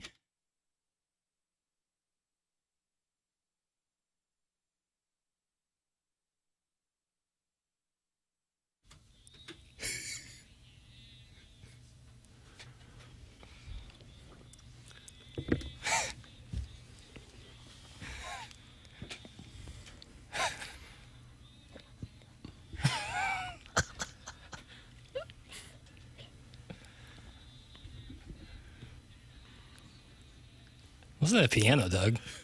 Very nice. A little ragtime feel, Yeah, too. very It is ragtime. Mm-hmm.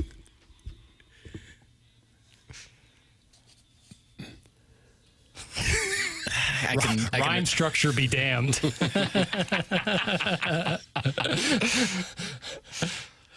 Doug, just wonderful return music here on the morning after. It is TMA 101 ESPN and the TMA STL YouTube channel where you can gather and talk it over with other friends in the Michelob Ultra YouTube chat. 100 West Dental and Dr. Brandon Pryor, a loyal TMA sponsor, and we are grateful for their support. If you are considering Invisalign, give them my name, and you get $1,000 off Invisalign at 100 West Dental. If you're a TMA listener, mention my name. If you're on the fence about it, they have a digital scanner that can show you a simulation of what it'll look like before you even go through with it. It's 100westdental.com with Dr. Brandon Pryor, or call 636-585-0100. I would imagine Dr. Brandon's a little down about his Tennessee Volunteers. Yeah. Not much of a sweat in that one. No. They were getting run early on and never were able to really... I think they got it to single digits in the second half, but never really made a threat. And off to the Final Four goes Kelvin Sampson, Doug, with the Houston Cougars. Yeah. Rick Barnes 0-7 against the number 1 seeds in the NCAA tournament. You love that Rick Barnes, but he doesn't love number 1 seeds. This team, I don't think, was built for like a championship run. Certainly the run they were on was impressive as hell, but... yeah, they just didn't have. Houston is, if you haven't watched a full game of them, they give it to you, and they give it to you strong. Houston's a better version of Tennessee's style? Yeah, very similar styles, Just I would do say. execute it better. Right. Whereas, like Alabama was like, Alabama and BYU in the Sweet 16 were like very similar styles, but Alabama's just way better at it. Run into Duke, and Duke doing what they did is kind of like, how do you bet against Duke going forward? I know, that's what I'm thinking. I will be intrigued to watch those games this weekend and coming up a week from tonight. Because such a good system. That is damn impressive what they have going on. Jackson, you have some questions here for the 10 o'clock hour. Doug, it's called the Weekend Wrap-Up. You ever heard of anything like that? No, it's very creative. What's the deal? What is the deal with that? Why we drive on a parkway and park on a driveway? Set on the tee and watch her rip one. What's the deal with such conference pride with college sports where we have to talk about how great or bad the conference is at I any thought that given was moment? only the SEC. This goes on elsewhere? Oh, I think the Big Ten has something to prove a little bit, and I think ACC... You think like in L.A. they're buzzing about the Big Ten and pulling for Tommy Bizzo? I'm thinking of more long-time Big Ten stalwarts. Is it stalwarts? I don't think there's an H on there. It's stalwarts? Yes, stalwarts. Yeah, I think the H is silent. Is that right? Yes, stalwarts. That was red hot today. What goes up must come down. Am I right? Like in the Columbus region, maybe Ann Arbor, maybe even East Lansing. They have, they're trying to prove a little stuff, especially with the SEC being great at football. Obviously, a stalwart in football. It was better that Thank time. you. But now that the SEC has risen to the top in basketball, I think we're seeing something similar as well. Your question is... What's the deal with the...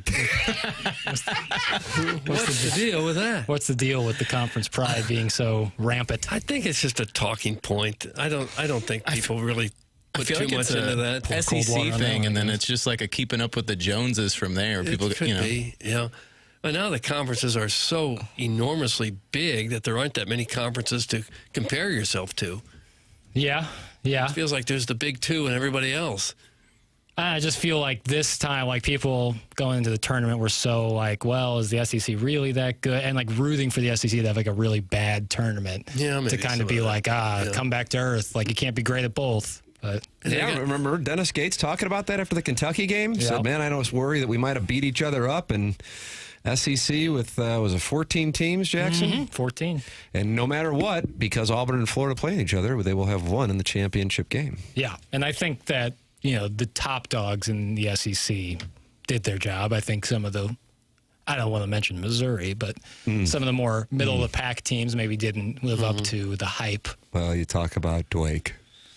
I don't want to talk about Drake. Maybe ever again. Oh, come on.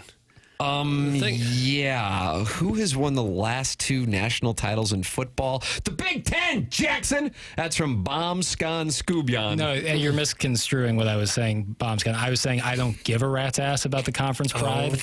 Like, if an SEC team wins, it doesn't make me happier. In fact, it probably makes me more upset because I dislike those teams.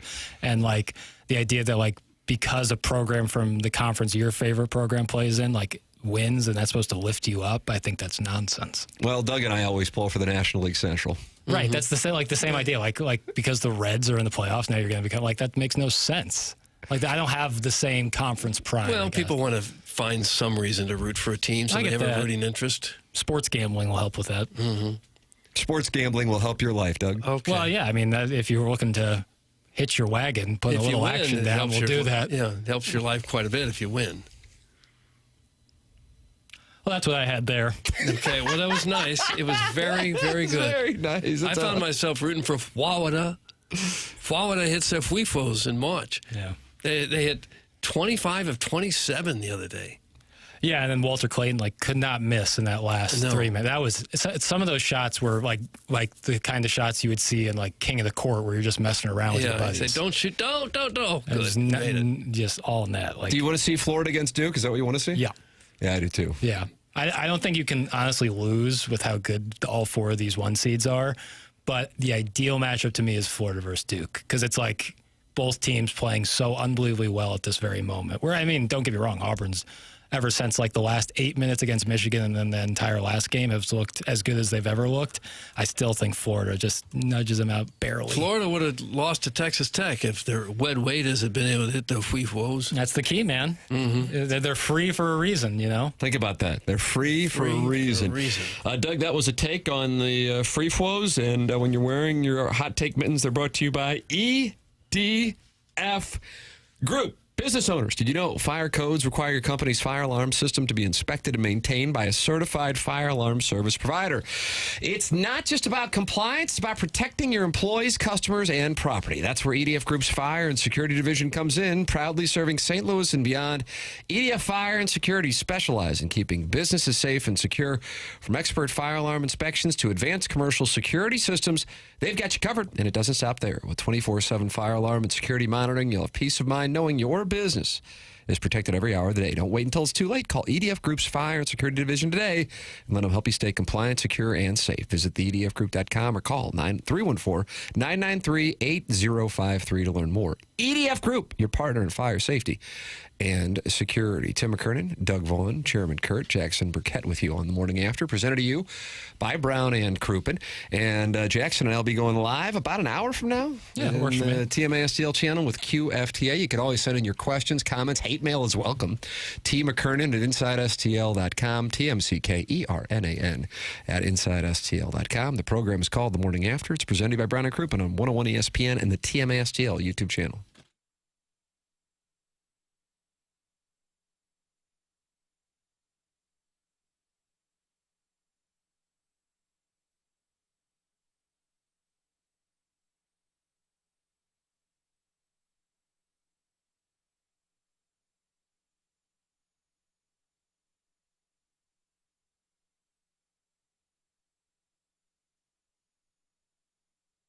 Caw-caw. You hear that, Battlehawks fans? That's the sound of Battlehawks football returning. Already had a game on Friday to the Dome for the 2025 season. And guess what? Lee's Famous Recipe Chicken wants you to be a part of it. That's with their new Battlehawks box available at all their participating Lee's Famous Recipe Chicken locations. What's in that box, you ask? 4 of their famous hand-breaded chicken strips, an order of potato wedges. You heard me correct. I said potato wedges. A lot of places going fries only. Not at Lee's. They're sticking with the potato wedge, and I'm happy for it because you take a little bit of that, you dip it in your choice of 2 dipping sauces along with the chicken, and you get a code valid for up to 30% off Battlehawks tickets. So that means tickets are starting at just $14 to see your Battlehawks, and you get some delicious chicken on top of that. So get game day ready with the Battlehawks box for just $8.99 at any St. Louis area Lee's Famous Recipe Chicken location. And remember that caw is the law.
Doug, do you like this one? I love it.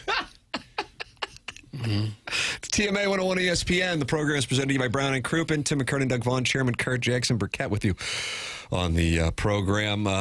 Martin let Brad Thompson know when he joined us in the 9 o'clock hour that he would like our program to receive credit when they talk on the broadcast about Youngry, and that it has caught on throughout both the Cardinals and the Cardinal fans as these boys are off to a 3-0 start.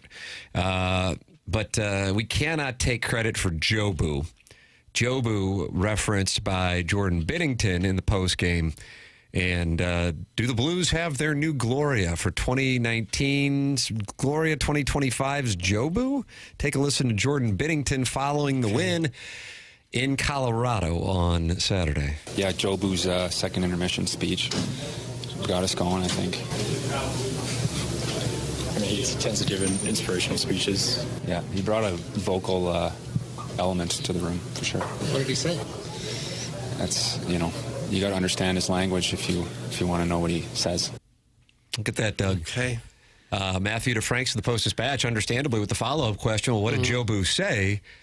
And Jordan Biddington said, well, you got to understand the language before you can hear his message. I guess if the players are getting a kick out of that, that's great. Uh-oh, sounds like you don't like it. Sounds like you don't like it. When they did Gloria, the entire fan base could join in and celebrate. Well, we have a lovely listener named Rogers and Hammertoe who's provided us such hits as Youngry Birds, the Youngry, and If We Can Just Get How We Can Win This Baby. Maybe this is a siren call to him to maybe fire up a Jobu anthem of some sort. Yeah, and they can play this in the building. Right. During what will be Game 3 against the Jets, or it will be VGK. I don't know. And then if we're the musical center of both the Cardinals championship run, 12 and 25, and then the Blues second cup run, I mean, I think that just is better for everybody. It's going to right? be a big year for us around here. I was curious this morning what a $100 wager on the futures for the Blues and the Cardinals would pay off. Oh, if they both shipped it? Yeah. $463,000. Oh. On a $100 bet? Mm-hmm. Right now? That's what I saw on one of my sites. So did you make the bet? I'm all over that. I'm in Missouri. I can't do that right now. I got to drive over to the Red Roof Inn and... Well, don't get feisty. That's stunning to me. Pretty sick value. A lot has to happen, but I understand that. I mean, these are two absurd long shots, but I can't believe it would pay $463,000. Do you mind giving me the site, Chairman? DraftKings, the DraftKings Really? Sportsbook. Yeah, it's got it at. So if I put $100 on the Blues to win the Chalice, which for the record is now plus 5,000. And then in order to get paid, the Cardinals also have to win the World Series. But then I get paid $463,000. Yeah, I'm looking at it right now. $463,500 to be exact. I mean, that might be worth me leaving my basement today. Fiduciary responsibility. I might have a fiduciary responsibility. But what a hit that would be in early November. Oh my God. I mean, Doug. We would have a pony show for like months at a time. I guess if you needed $450,000, it'd be nice. You know, if we all four put in 100, we're coming in at just under $2 million. Really? Man, can you imagine what we would be like at Bricktops? Well, we'd have to get like a group, like we'd all buy a house in Huntley, but we'd all live there. Yeah. We You wouldn't be able to get a house in Huntley for $400,000. No, but if we all put in 100, we're looking at about $2 million. So we got to live together now? Yeah, we're like four hot guys. Get to live together. Right. Thank you, Chairman. You can have the biggest bedroom if you want. Tim, can we do bunk beds? Yes. Oh, gosh. You guys ever have bunk beds when you were kids? Yes. I did, yeah. Top or bottom? Tee. I think I was mostly on the top bunk because my brother wanted the bottom bunk. Fair. Never had it. Never had that growing up. Tim, I got the Blues at plus 10,000 to win the Cup last Tuesday. I forgot to thank you for talking me into it because they are now at plus 5,000, although my wife wasn't very happy. Let's see how upset she gets when $20,000 is deposited in the old bank account. Thank you again, and let's go Blues. That's from the 573 Doug. Okay. Look at that. You're welcome. You're welcome. At FanDuel, it's $860,000. Oh, I like that better. I mean, what in the world? It's double. $100 bet. I think I am just going to do it. I kind of, yeah. I mean, $100. Well, that would be life-changing money for some of you guys. Well, but think 3 about out of the 4 of us. If the Blues were to win it all, and then the Cardinals make the playoffs, the cash out on that is probably still super sick. So just the Blues winning it all and the Cardinals just making the playoffs? Is that eligible to wager, Chairman? You could cash out the double championship parlay at probably a pretty nice clip. Obviously nowhere near the 400,000, but probably 5 figures. Doug, I was telling Jackson about those yesterday while he was schooling my son in the game of hoop rock. I had a 3-game parlay on Saturday. Like Brody and Peaky Blinders. Was the Cardinals against the Minnesota Twins, victorious. Blues money line against the Avalanche, which was plus 175. I'm like, hey, listen, they're underdogs. I get it. Plus 175. That's a miss by Vegas. And then after my buddy who played at Wake Forest in our group chats gave the reasons why Duke was going to beat the hell out of Alabama, I go, that sounds good to me. So I took Duke -7. Hit it, and I was getting the cash out option. And going into that nightcap, which was the Duke game, the cash out option was about just shy of 50%. Yeah. And I thought, a week. That's not why we played the game. No. To cash out just under 50%. Maybe tempt my tummy a little bit more with the taste of nuts and honey on 3/4, and you might have gotten me to cash out, but not there. Yeah. So I faded it, and now I would imagine the people at Bovada don't know what hit them after my $10 parlay hit. I would imagine they probably are having an emergency meeting. Shut down the business, probably. Yeah, after my $88 came on through. But with regard to the cash out option, yeah, if they were going to offer me half of that $880,000 after the Blues won the Chalice, I think I'd take it, considering right now it's plus 5,000. Yeah, or even like $100,000. Like if they were like $100,000 after the Blues win it all, you'd probably be like, so FanDuel is plus 860. I just threw the Battlehawks on there too, winning the Might as UFL well. champion. Yeah, for real. $100 would get you 1.8. Dog, No. this is Titletown in 2025. Battlehawks are one of the better teams, too, right? Yeah, the Battlehawks alone are plus 300. Oh, wow. Well, there's only 8 teams in the league. Should be noted. Yeah, boy. And I feel like there's a chance a couple just contract over the course of the season, too. So you got to factor that in when Or you're merge. The Houston Roughneck Renegades. What happens if the league shuts down before the championship? Does it have a little mention in there? Void. All right, Doug, we got the Design Air Heating and Cooling email today, and we're all heading across the river to place our wagers because we got to get the video poker regulated in Missouri, and so we can't get it done here. There's just one guy kind of really active on that for some reason. I wonder what that's about. Design Air Heating and Cooling email today, the morning after at InsideSTL.com. It's coming your way. This is TMA 101 ESPN.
Welcome back. It is TMA. It's presented by Brown & Crouppen. Brown & Crouppen is online at brownandcrouppen.com. Who's coming in tomorrow? We had Terry Crouppen the last 2 weeks. I'm going to make an Ed Herman play. That's where I would go. All right. brownandcrouppen.com or call 314-222-2222. It's Brown & Crouppen. They are local. Been in St. Louis since their founding in 1979, and they are proud of the St. Louis community and active in the St. Louis community, and they know the legal environment in the St. Louis community. So if you're going to be working with a personal injury lawyer, wouldn't you want somebody who's local? Well, that's where Brown & Crouppen comes into play. Go online at brownandcrouppen.com or call 314-222-2222. It's Brown & Crouppen. Remember, the choice of an attorney is an important decision and should not be based solely on advertisements. We'll have that design, air, heating, and cooling email of the day coming up here in about 10 minutes. They are not happy with us in the Michelob Ultra YouTube chat. Who really cares where cacaw came from? I just wish the local media would talk about the Battlehawks a bit more instead of March Sadness. It's from the master of custodial arts, Doug, who wants us to talk more UFL than NCAA tournament. Oh, baby! It's a nice name, though, the master of custodial arts. I like that. You mean to tell me that Tyler McGill can't come on for he might be in Syracuse to start the year?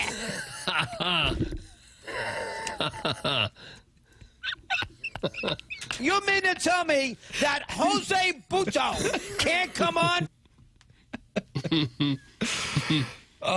Yeah. Why is KG wearing a Dodgers hat? Are you kidding me? Got some big tough chairman not happy with your Dodgers hat. I like winning teams, Big Tuft. So, my I don't even know you anymore. No, honestly, I like the cap. It's very neutral in color, so I can wear it with a lot of things. Black hat with white lettering. Yeah. You could theoretically, though, get that with the STL logo on it, no?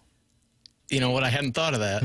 Wow. And the LA Dodger hat is elite. You're not going to catch me denying that. The whole Dodger uniform is great. I find myself really... They can kick rocks. I like teams that everybody else is hating at the moment. I was a big fan of the Yankees back when everybody was mad at the Yankees for this stuff. Mm-hmm. Went with the Dodger hat. You're off to a 5-0 start. I mean, they're going to break the Mariners' record. I think so.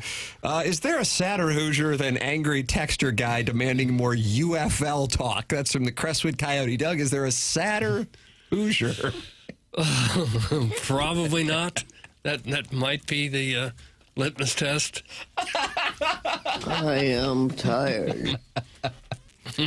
I needed a title for this segment. The saddest Hoosier? That's the title of the segment? It is. Yep. If KG likes winning teams, why does he support Missouri? That's from the Hunchback of Von Castle. Damn. That was like a double barrel shotgun. Yeah, I can't even really respond to that one. I'll stand down. So he's just a bandwagon hopper perpetually? Solid take, lols. That's from the 636. And leave you quivering. Sad Hoosiers don't usually quiver. We have people sending in screenshots of their bets that Chairman Kurt has tipped us off on. Jimbo Fisher's golden parachute was the first one I saw, but now I've seen a bunch of them since. They're only needing more money. And they have placed $100 bets, and it's truly, if the Blues win the Cup and the Cardinals win the World Series, it pays $860,000 on a $100 bet. If that hits, I would expect a little beak wetting. You get to wet your beak on that. Bone dry, your beak currently. Yeah, it's not fair. Doug, what I think these gambling sites don't have the edge on is that if they can just get hot, they can win this baby. Oh, They don't understand that. The correlation between getting hot and winning the baby. They don't have as deep an understanding of the sports as I do. Vaughn Index and such. How are the sports? Are they great? Yes, they are. Happy birthday, Lauren. Oh, damn it. Yeah, sorry. I love the design, air, heating, and cooling email today coming up here on this award-winning presentation. The morning after at InsideSTL.com is how you can send your emails in. Jackson, what business do I need to tell the people? Schaefer Door Company. Yeah, Schaefer, that's where you can podcast. Yeah, bingo. Schaefer Door Company sponsored the podcast online at schaeferdoor.com, SCHAEFER door.com. That is Jason Gosrow's company, and he sets aside times on Monday morning for the garage doors that break over the weekend. Doug has worked with them. It's SchaeferDoor.com with one F. That's SchaeferDoor.com. Plus, they sent up a phone number for you to call or text that is specifically for TMA listeners, 636-782-3608. They service all kinds of garage doors for service and new installs. They service commercial doors as well. It's Schaefer Door Company, sponsor of the text inbox here, or the podcast here on TMA and 101 ESPN. Schaefer Door is a CHI overhead door dealer. Design, air, heating, and cooling email today coming up. This is the morning after. Presented to you by Brown and Crouppen on 101 ESPN.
This is Action Jackson with a Sports Center update driven by Johnny Wandoff Chevrolet and Johnny Wandoff Autoplex. The Blues extend their winning streak, defeating the Colorado Avalanche on Saturday 2-1. Off today, back in action tomorrow as they take on the Detroit Red Wings right here in St. Louis. You can catch the game right here on 101 ESPN. Pre-game at 6 p.m., puck drop at 7 p.m. There's another Sports Center update driven by Johnny Wandoff Chevrolet and Johnny Wandoff Autoplex. See them at wandoff.com. Chevy, together we drive. Are you kidding me?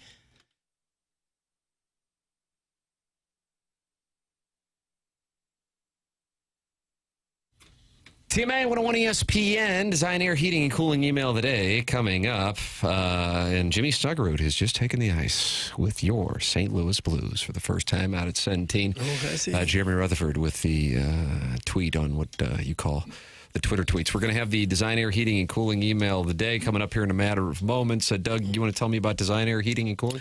Well, sure. It's who you need to call if you have any kind of problem with your furnace or your air conditioning. It'd be a good idea to call them before you have a problem. Let them come out and do some maintenance work. Then you probably won't have any problems. Who do you call? Well, you call Seth Goldcamp, or one of the technicians with his fabulous company. It's been around since 1904. It's a fourth-generation St. Louis business now, and they are the longest-running TMA supporter and advertiser on the show. Best known for their honesty and going above and beyond the call of duty. When they come out to your home, they're going to give you what you need, never try to upsell you. And that's what they've done when they've been to my house 2 or 3 times now over the years. They just do fantastic work. They take that reputation very seriously. Their website is easy to navigate with the convenience of online scheduling for all of your heating and cooling needs. Choose Design Air Heating and Cooling. And now I'm going to tell you what the website is. You might remember this. DesignAirService.com. That's nice. Design Air with an E at the end of Design Air. DesignAirService.com. Thank you, Seth Goldcamp, and your fabulous company. Design Air Heating and Cooling. Time for the Design Air Heating and Cooling email of the day. JV Golf Coach has already won the month of March. But I feel like people are going to kind of try to use this time, maybe like the Blues will with Jimmy Snipes, get them some work and get them ready for the month of April. Okay. So here I sit on Saturday night, all alone, eating a chicky parm sandwich inside the City Foundry. I'm feeling like I'm coming off a high. Cardinals win, yep. Blues win, yep. It's 8 p.m. All of a sudden, I see a man whom I can only describe as dashing. He's stout, strong, chiseled. He's Chairman Kurt. I don't say hi. I just watch him walk away. That's from Uncle Betty. Uncle Betty. Oof. She's new. And young. Doug is such a dinosaur. Thanks. Some #1 Asian intern, Brian Henson. Doug, he's back. Henson's back? That's not a good thing. I mean, I read exactly what was said in the email. Judging by the way he was still bummed about Bennington staying in St. Louis, I wouldn't be surprised if caller Mark is actually Joel Hofer's agent. But I'm not ready to address Mark's bizarre phone call because I'm still trying to get last week's Bachelor Baseball segment out of my head. I haven't seen anything that creepy since Iggy asked ASMR Taylor to make him a personalized whisper video for, quote, private use. To recap, a random listener broke into Ballpark Village, lied to security guards, and somehow snuck upstairs so he could guilt trip a middle-aged woman into sitting through a 2-hour rain delay with him. I kept waiting for a few orderlies to show up and take that dude back to the Gatesworth because I'm 100% certain that he recently escaped from an assisted living center. My skin started to crawl when he said I was supposed to go to opening day with a very special 17-year-old boy. Oh, no. No. But he never would give me a straight answer. End quote. Old Roger carefully chose his words and purposely didn't say son. So, what special teenage boy was he talking about? Actually, I don't want to know the answer to that question. The cherry on top was the customized Cardinal jersey with his own last name on the back, which was a major red flag. You guys are lucky he didn't kidnap one of you and make you rub lotion on your skin in a pit in his basement. Doug, that's from the JV Golf Coach. JV Golf Coach. Morning, boys. Just wanted to send a belated love the show to Jackson. You see, yesterday I saw Jackie Boy and a young lady leaving Union Bagel. Is this an accurate sighting? Yes. Now, are you starting to feel a little creeped? Nah. No, it's fine. Man of the people. Folksy, after grabbing some delicious treats, I considered yelling, "Hey, love the show!" But then I realized he would probably wonder why this middle-aged man dragging 5 children into Sylvia D's ice cream at 10:30 in the morning is bugging him on an off day in front of his girlfriend. So I thought better of it. I did say good morning, and Jackson gave me a smile and hello in response. Thanks for your hard work, Jackson, and for not laughing at my plight. I hope you enjoyed a nice Sunday. That's John, and he's in Shrewsbury. John. Shout out, John. And he's in Shrewsbury. And finally, Sadie Hawkins, Doug. The Blues are the hottest team in hockey, but some guy named Mark, who may or may not be Joel Hofer's agent. Boy, there's a lot of belief that that's Joel Hofer's agent. Right, could well be. He's still upset we didn't trade Binner at the deadline. The Youngry Birds are the talk of the town, according to TMA Kiss-Ass #1, who called in to promote a dog park with a bar that Doug's never heard of.